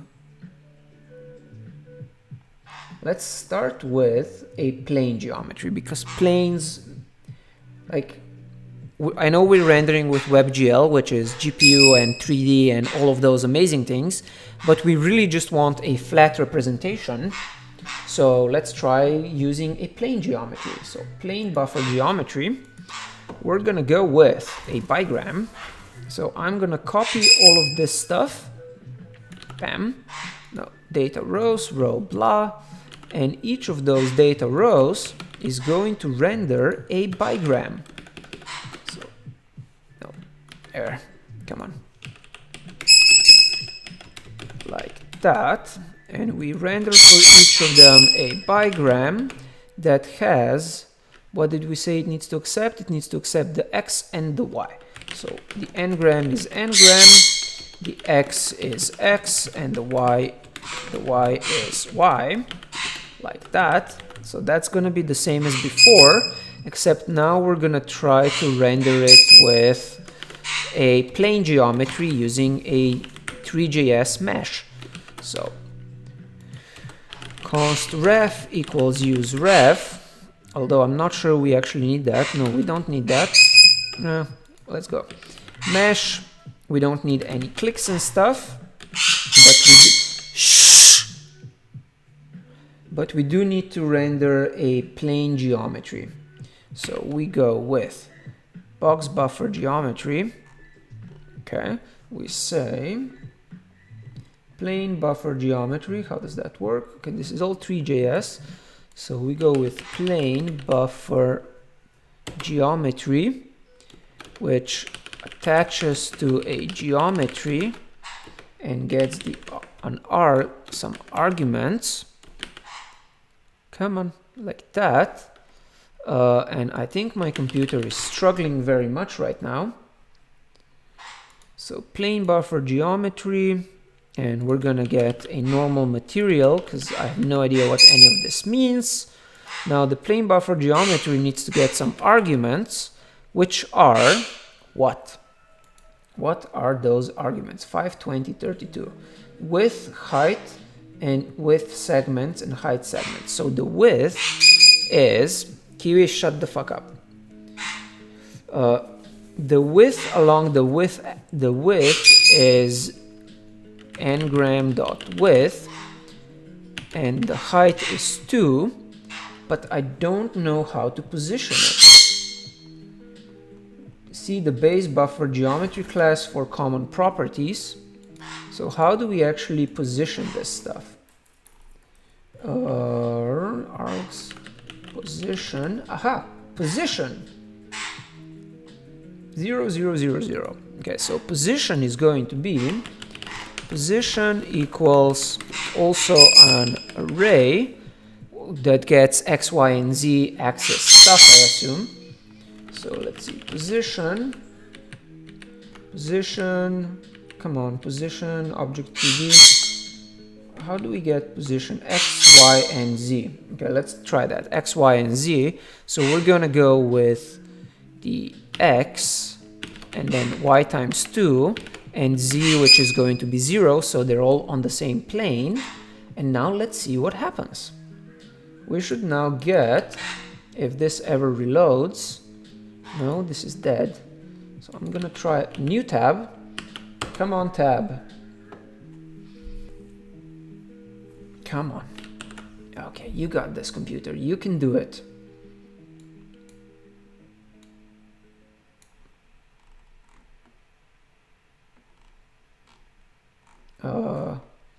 I don't know if this is working or not.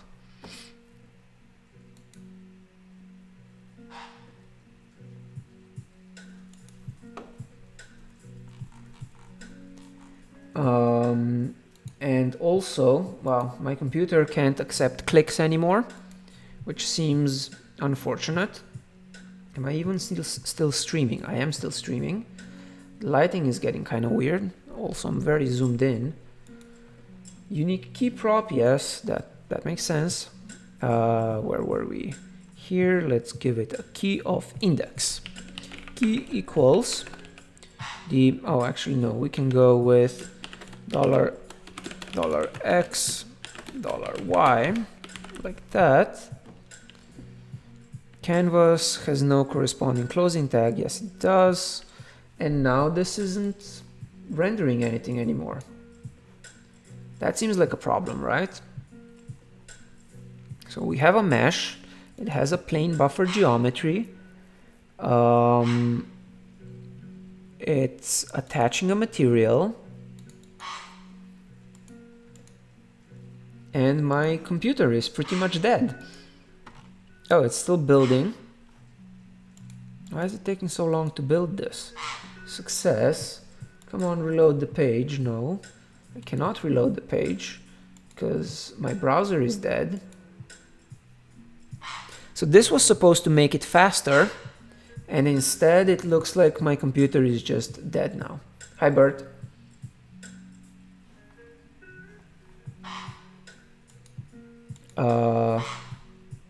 Yeah, I have no idea what's going on. Why can't I click on anything? Brave browser helper. Okay, so that rendered. Come on, I'm trying to work here, computer.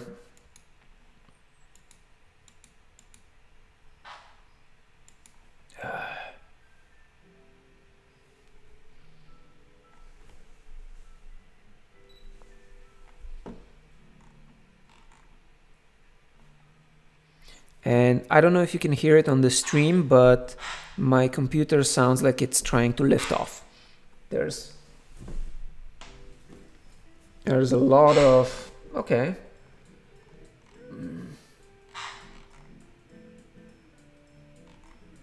Okay, I can't scroll up and down.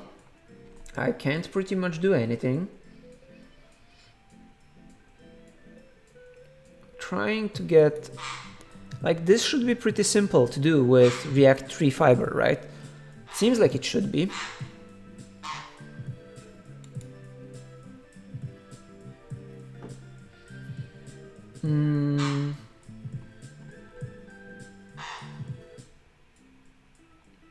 Okay, events, propagation and capturing, hooks, some component.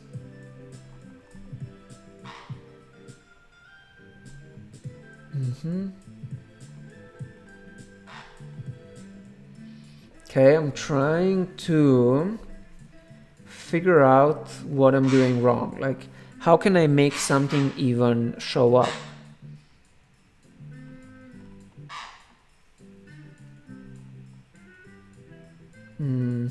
Loads assets and suspends for easier fallback and error handling. You can provide a callback if you need to configure your loader. Additional exports. Bump map, that seems useful. Okay, so as you can see, my browser is struggling to even render anything right now. Does it have regressions?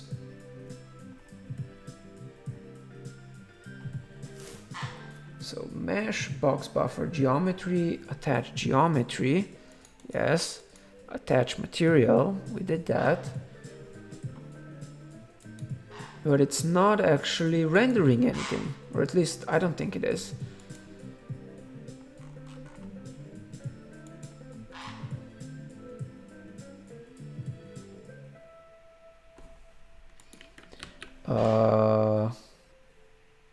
What's up, Bird?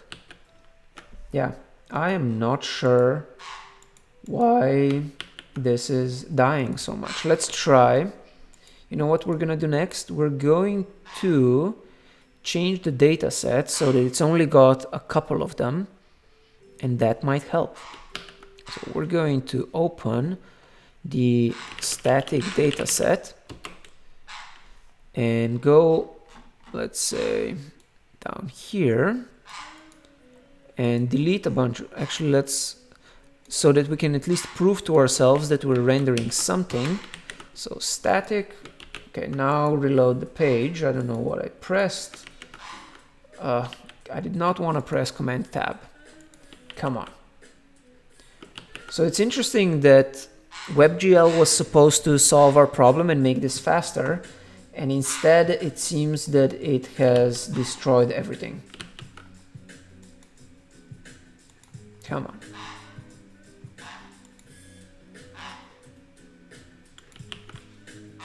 Come on. Localhost 8000. Will you manage to actually run?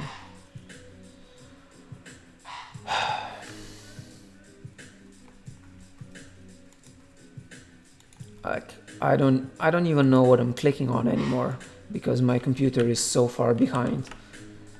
Open the thing, go to the page. There we go. So now it's actually trying to run the page, and it's doing something, but I have no idea what it's doing. So if we go here, okay, we get the canvas.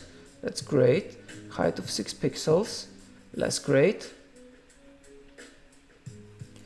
Oh, well, it's got a height of 6 pixels because we don't have that much data. So let's try to console log stuff. So console log the ngram. Make sure that it's at least rendering all of them. Ngram x and y. Go back into the console. Come on, console. Come on. Do the things. Reload the page. Will you manage to load the page?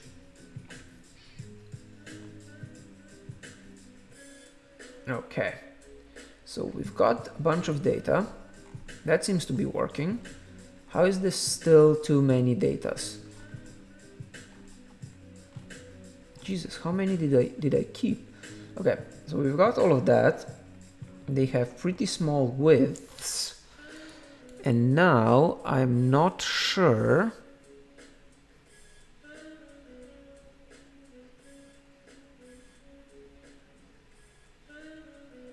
I'm not sure if this stuff is right. So let's render all of them with, let's go to X and Y and let's render them with 1 and 1 and see if that makes a difference. Because I actually don't know the, what's it called? So it's not rendering anything now. I don't actually know the params here. Let's also get rid of this for now. Like, I don't know the what is it called? How the dimensions are identified. Like, what does 1 mean? What does 2 mean? Is that 2 pixels to what? Okay, so if we render the thing after them, and that's gonna show up, right? At least the box is gonna keep showing up. No, come on, reload the page. Show me the box. Show me the spinny box. Okay, so the box is there and it's spinning, and I can tell that there are. It looks like there's a plane. There are some planes in it.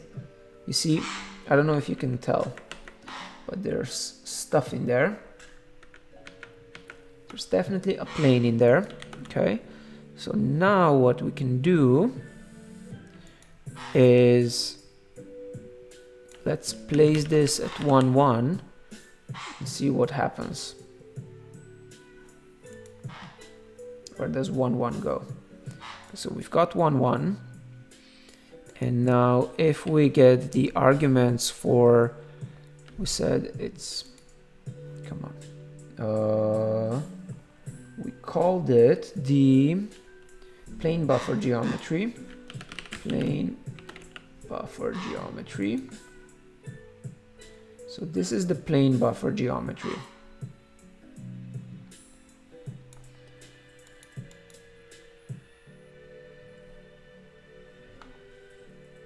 Okay. Aha. So we get the mesh normal material. And let's try that. So we're gonna give it a plane, 520-32. What? So plane buffer geometry with height, optional default is 1, default is 1. And then we have parameters and, okay. So we can make this, we can keep the position and we say the arguments for the width are ngram dot width and height is 2. Let's see what happens. Okay, here we should now. Okay, so there is something a little something in there.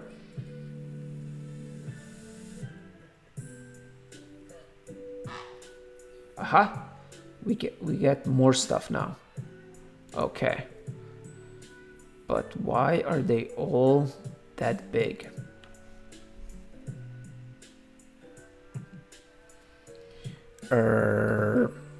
Okay, and then the position, let's go with X and Y.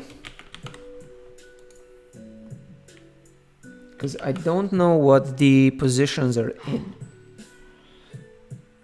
That sounds like something I should find out. Got more of that now. Attach material, color equals stream bitmeasure. Yes, the stream is unstable because my computer is unstable. So there's not much I can do about that, unfortunately. Let's try using this color. Let's see what happens.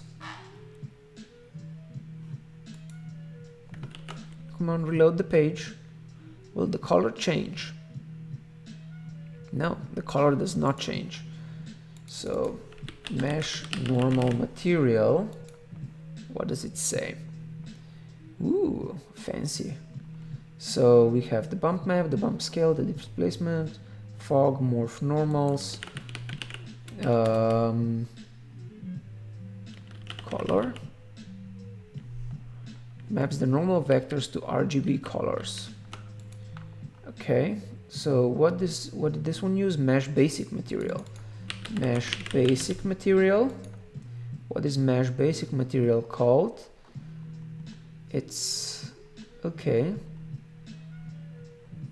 So the color of the material set to by default set to white. Okay, so we're gonna have mesh basic material attach as material color. Let's do it like this: 0x. Light map, the environment map, default is null, intensity, reflectivity, refraction ratio, skinning, specular map, and stuff like that. Come on. So material, opacity, we can change that, no? Can't we? Visible, invisible, okay, that works. Depth test, scene, ambient light, tree mesh, basic material, color. Okay, so we can change the color that way. Well, did that work over here? Nope, why did I close that? So I'm basically trying to figure out, one of the things that I really don't like about Tree.js is that it's very hard to figure out how to get anything working with Tree.js, at least in my experience. Unknown color.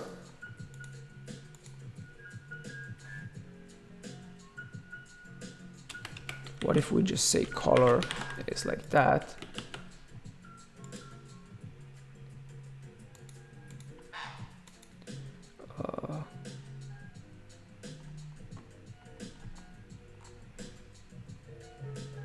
Okay, come on. Tree.color, unknown color. Come on, show me the color stuff. There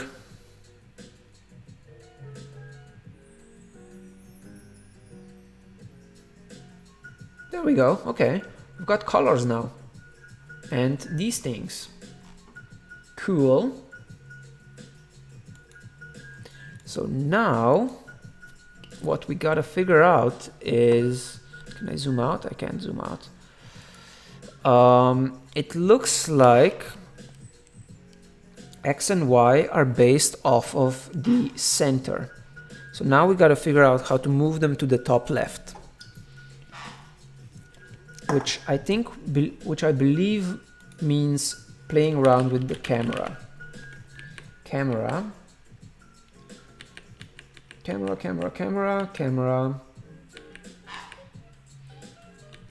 Come on.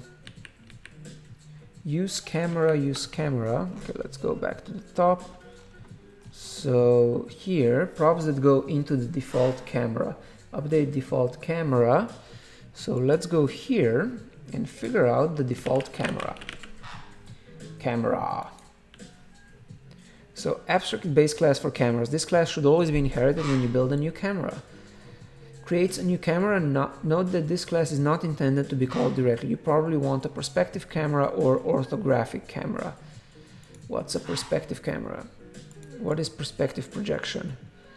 Why is this all so difficult? Okay. 45 width. Okay, so we go here into the canvas and we say camera equals react 3 fiber with camera props. Let's see if that rect spring recipes. That seems useful. Dealing with effects, camera.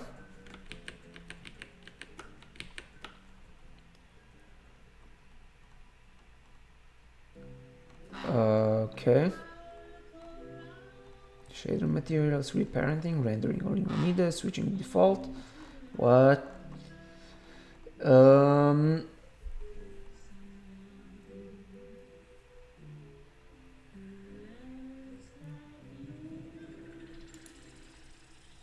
What? Props that go into the default camera. Defaults that the canvas component sets up. A default perspective camera, field of view 75, near, far, position Z. A default orthographic camera if canvas orthographic is true. Shadow map. A wrapping container. Default perspective camera. Okay, so how does the perspective camera work? Camera frustum vertical field of view. Okay, I am feeling quite lost here. Camera frustum for see the base camera class for common properties, position.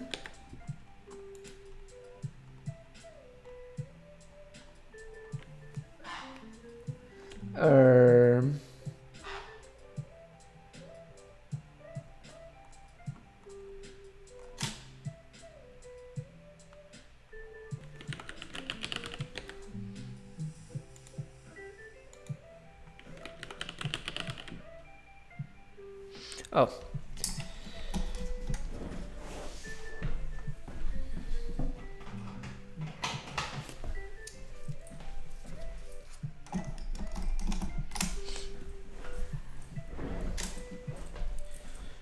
Okay, so I should be back now. Am I back? Is my face moving? My face is not moving. Kiwi, really? You pooped into the kitchen from my office? So Kiwi just managed to poop off of the edge of my office into the kitchen. I heard the splat. So let's figure out this camera position stuff. Position, I'm gonna try this. Let's go with 0, 0, 0, just to see what happens. Go here, reload the page, and we will see if anything moves.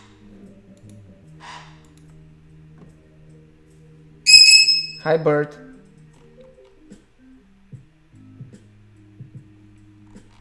Oh, right, so now we can't see anything because we are too far in. So if we move the position to 2, so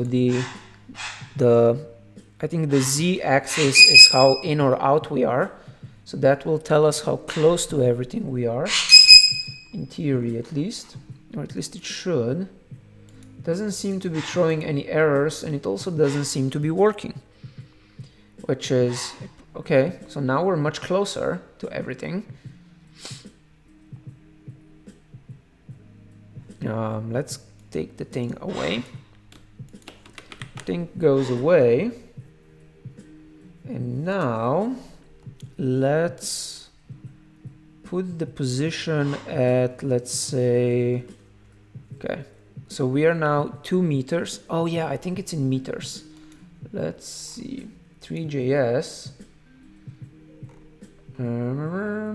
documentation, creating a scene, meter, creating a scene before we start, creating blah, because the problem is that I don't know the render instance. We also want to do stuff, set size, rendering the scene, the result. What is the import via models, browser support, blah. Okay, so we gotta figure out how to get our X and Y positions translated from, let's go 10 meters out. This is now gonna get smaller, right? Should get smaller. Come on, get smaller already. There we go. So that is now smaller. Now we gotta, where we have the position, let's look at the plane buffer geometry. Plane buffer geometry. It's getting 520, 32. So the width and the height, default is 1, default is 1. Let's try doing everything with the defaults and see what happens. Now this should, we gotta reload the page. So we get that stuff. Now everything is much smaller, but the X and Y positions are wrong. Hi, Kiwi. Because the camera is at 0, 0, which means we can go left and right.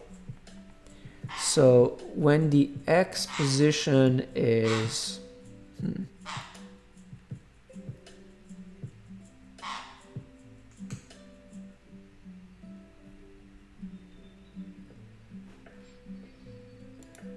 Oh, wait. So, args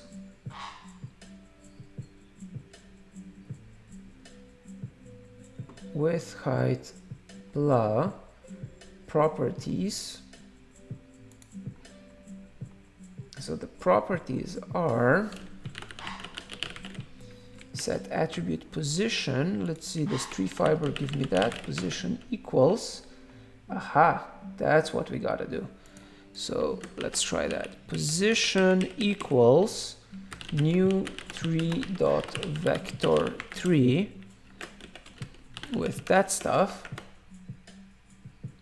Aha, is that all of these properties will always be recreated. Instead, okay, we can do position like this.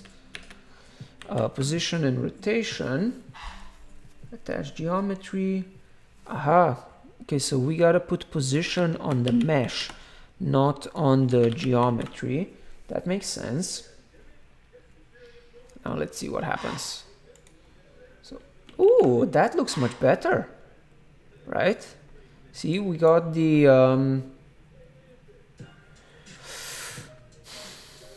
what was this called?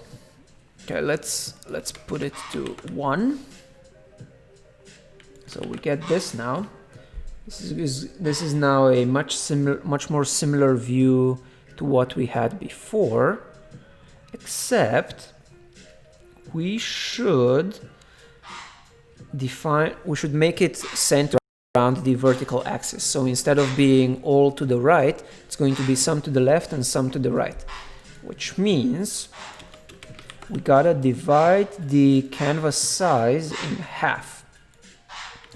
So we're gonna say canvas width is going to be 960, and the reason it's 960 is because we defined it as 960 in the layout. If you go to layout, you see we have the max width set to 160, which, you know, whatever. So the width is 160. Now we can go here into our, where we are calculating the thing. Okay, let's make it width 160, width Okay, 124, 1024, fine. 1024 wide, 1024 pixels, I mean. We get that, and now here we have to... how do we get the...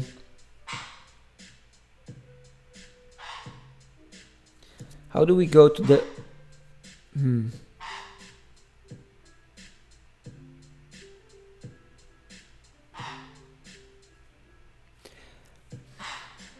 So basically I'm trying to figure out how do we place half of them on the left and half of them on the right of the center.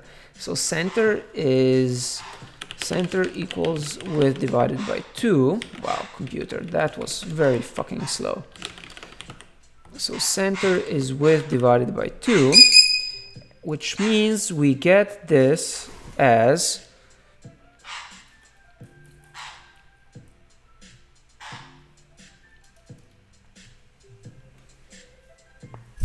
dude. Let's see.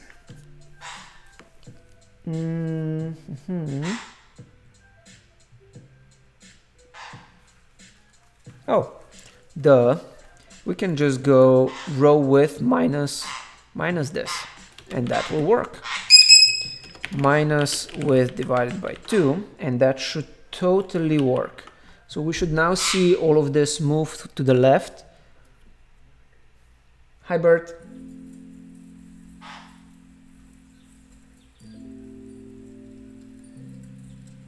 No? Why not?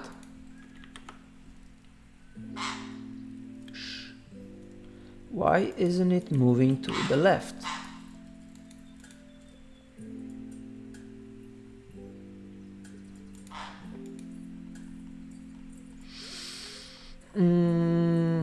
Okay, let's see what are the x positions.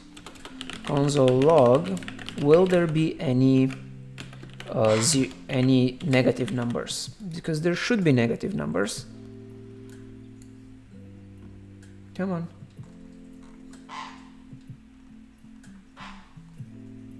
No.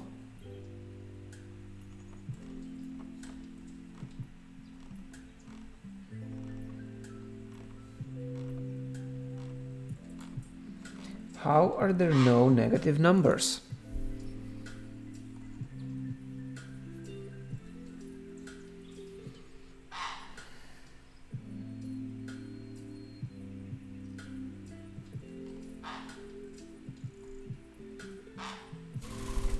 Hi, Kiwi. Okay, what's the width that the use packing algorithm is getting? Also, why are all of these numbers so small? Console log width. Save. Hi, Bert. Let's see.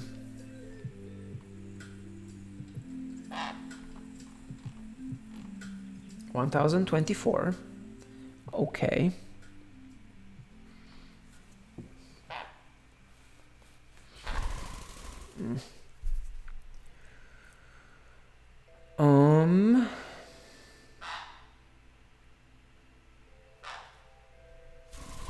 Hi, Bert. Really? Come on. So the width is 1024.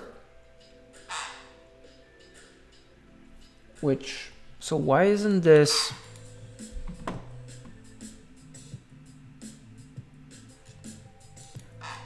I don't get it.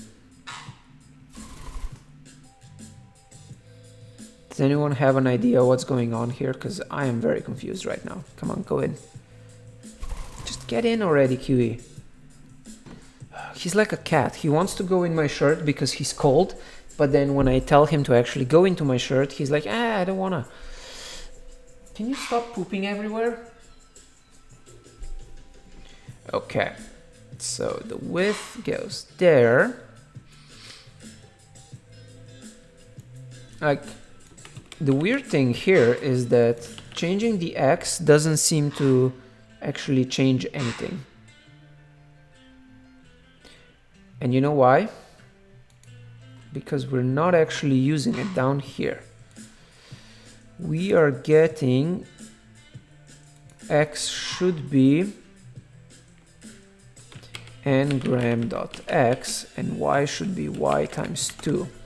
So we just place them here. Mesh position, x and y, 0, ngram width, and 1. There we go.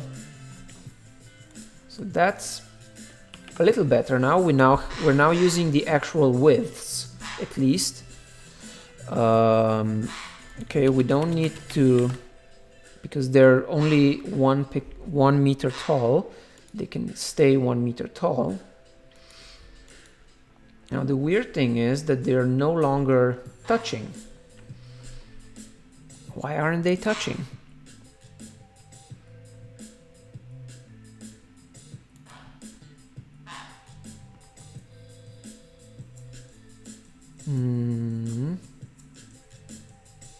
Okay, what if now I do row width minus width divided by 2? We should get that working now. There we go. So we now have more of this. It just doesn't actually all fit into 1024 pixels because the camera is too close.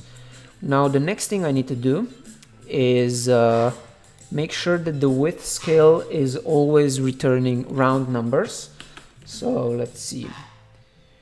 Hey Fuzzy Buddy, it's going pretty well. I'm having fun figuring out how to visualize large datasets with React Tree Fiber. So we are going to look for scale width, scale linear, d3 scale linear. I know there's a way to tell it to always return d3indev.com. Damn, that's a good idea. Now let's go to come on. d3 scale, computer, stop being slow. d3 scale, and let's see, scale linear. I know there's a way to tell it to continuous nice, extends the domain so that it starts and ends at nice round values. Tick format, ticks, round, let's see, round. Range round sets the scale's range to the specified array of values while also setting the scale's interpolator. This is a convenience method equivalent to blah. Okay, so we say range round. We should now get only round values for everything, but it's still producing gaps. What are these gaps about? Okay, let's just do range,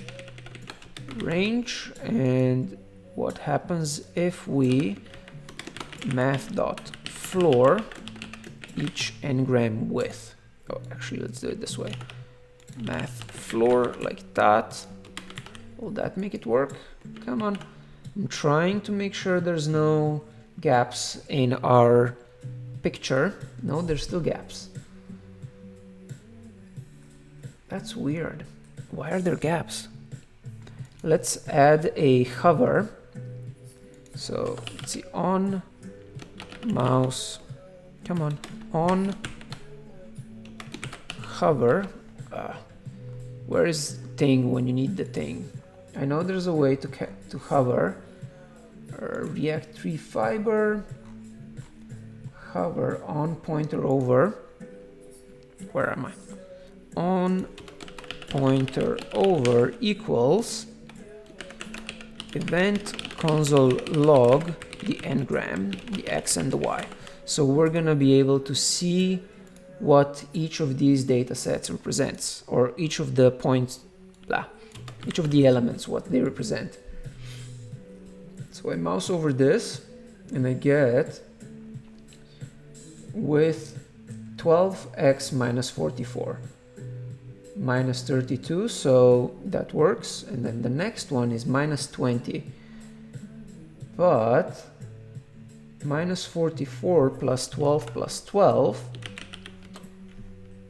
so minus 44 plus 12 is minus 20, which should be fine. So why is there a gap?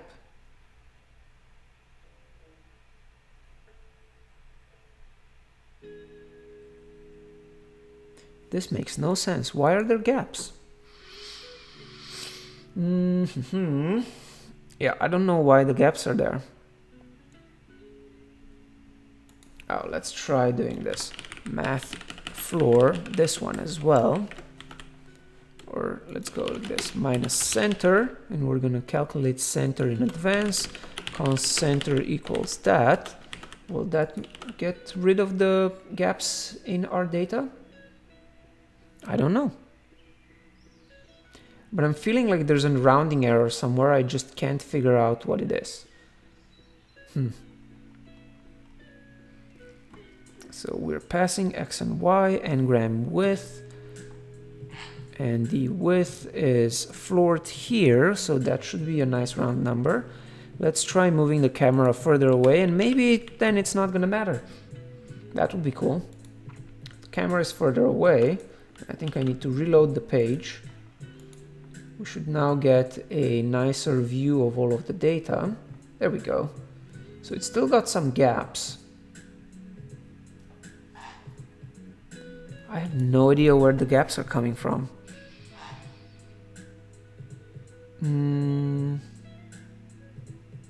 Aha! Here are the gaps. No. Actually, n-gram x and y. Y is the vertical position. N-gram x should be the x that we are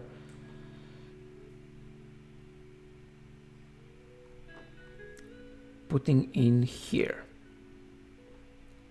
Row width, and row width is accumulated from n-gram widths. Okay, let's try going closer into the view. Oh, but one thing we can try is if this works now with, like, does it work better with multiple things? Yes, that totally made sense. Width, and let's go for height equals n-grams dot length times. Let's go height being the same as the width. No, n-grams dot length. Let's say times 5, or no, data rows dot length. Data rows dot length times 5. Let's see if that makes the canvas higher, which it should. And then I'm going to copy over the big data set so that we can... Why is the canvas not getting taller? Canvas style. Width and height, like that. Okay, will that make the canvas bigger? Come on, canvas, be big. Be a large canvas. And the canvas is very small.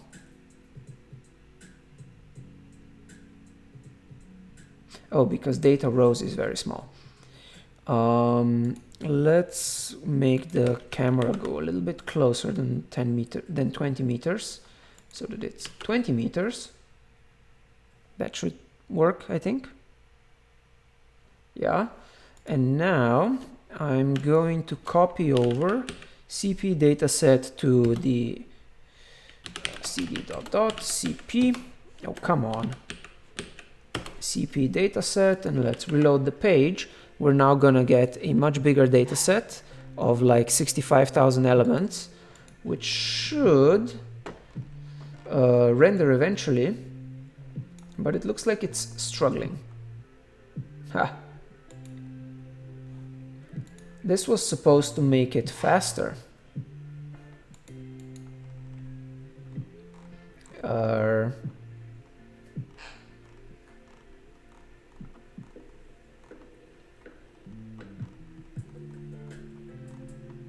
Interesting. What if we move the camera further away? Position 50. Come on.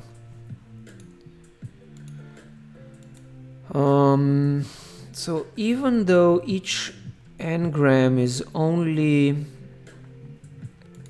one tall, whatever one means, it looks like React tree fiber is also struggling with large data set. Yeah, with large data sets.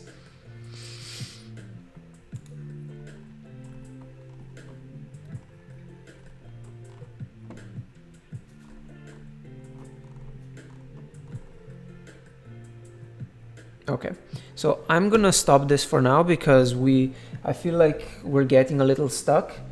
It's very fun playing around with React tree fiber, so we're going to continue tomorrow. And yeah, we're gonna continue tomorrow, and I hope that I get this done because I think this is a promising direction. I'm just not sure why all of this is being weird. So what if we don't define a canvas anything? Let me try that again. But yeah, so we've got this far. We got a working visualization of this data in, what was it called? In SVG. We're now trying to make it work with canvas so that it's supposedly faster, although it doesn't actually seem to be much faster. Oh, there we go, that rendered. So that's now all of the data. I'm not sure where the gaps are coming from. But this is much easier on the browser in terms of doing various things with it. So the next step we're going to be doing tomorrow is figuring out how to stream a very large data set into the browser, and then how to visualize it iteratively with React tree fiber. And I think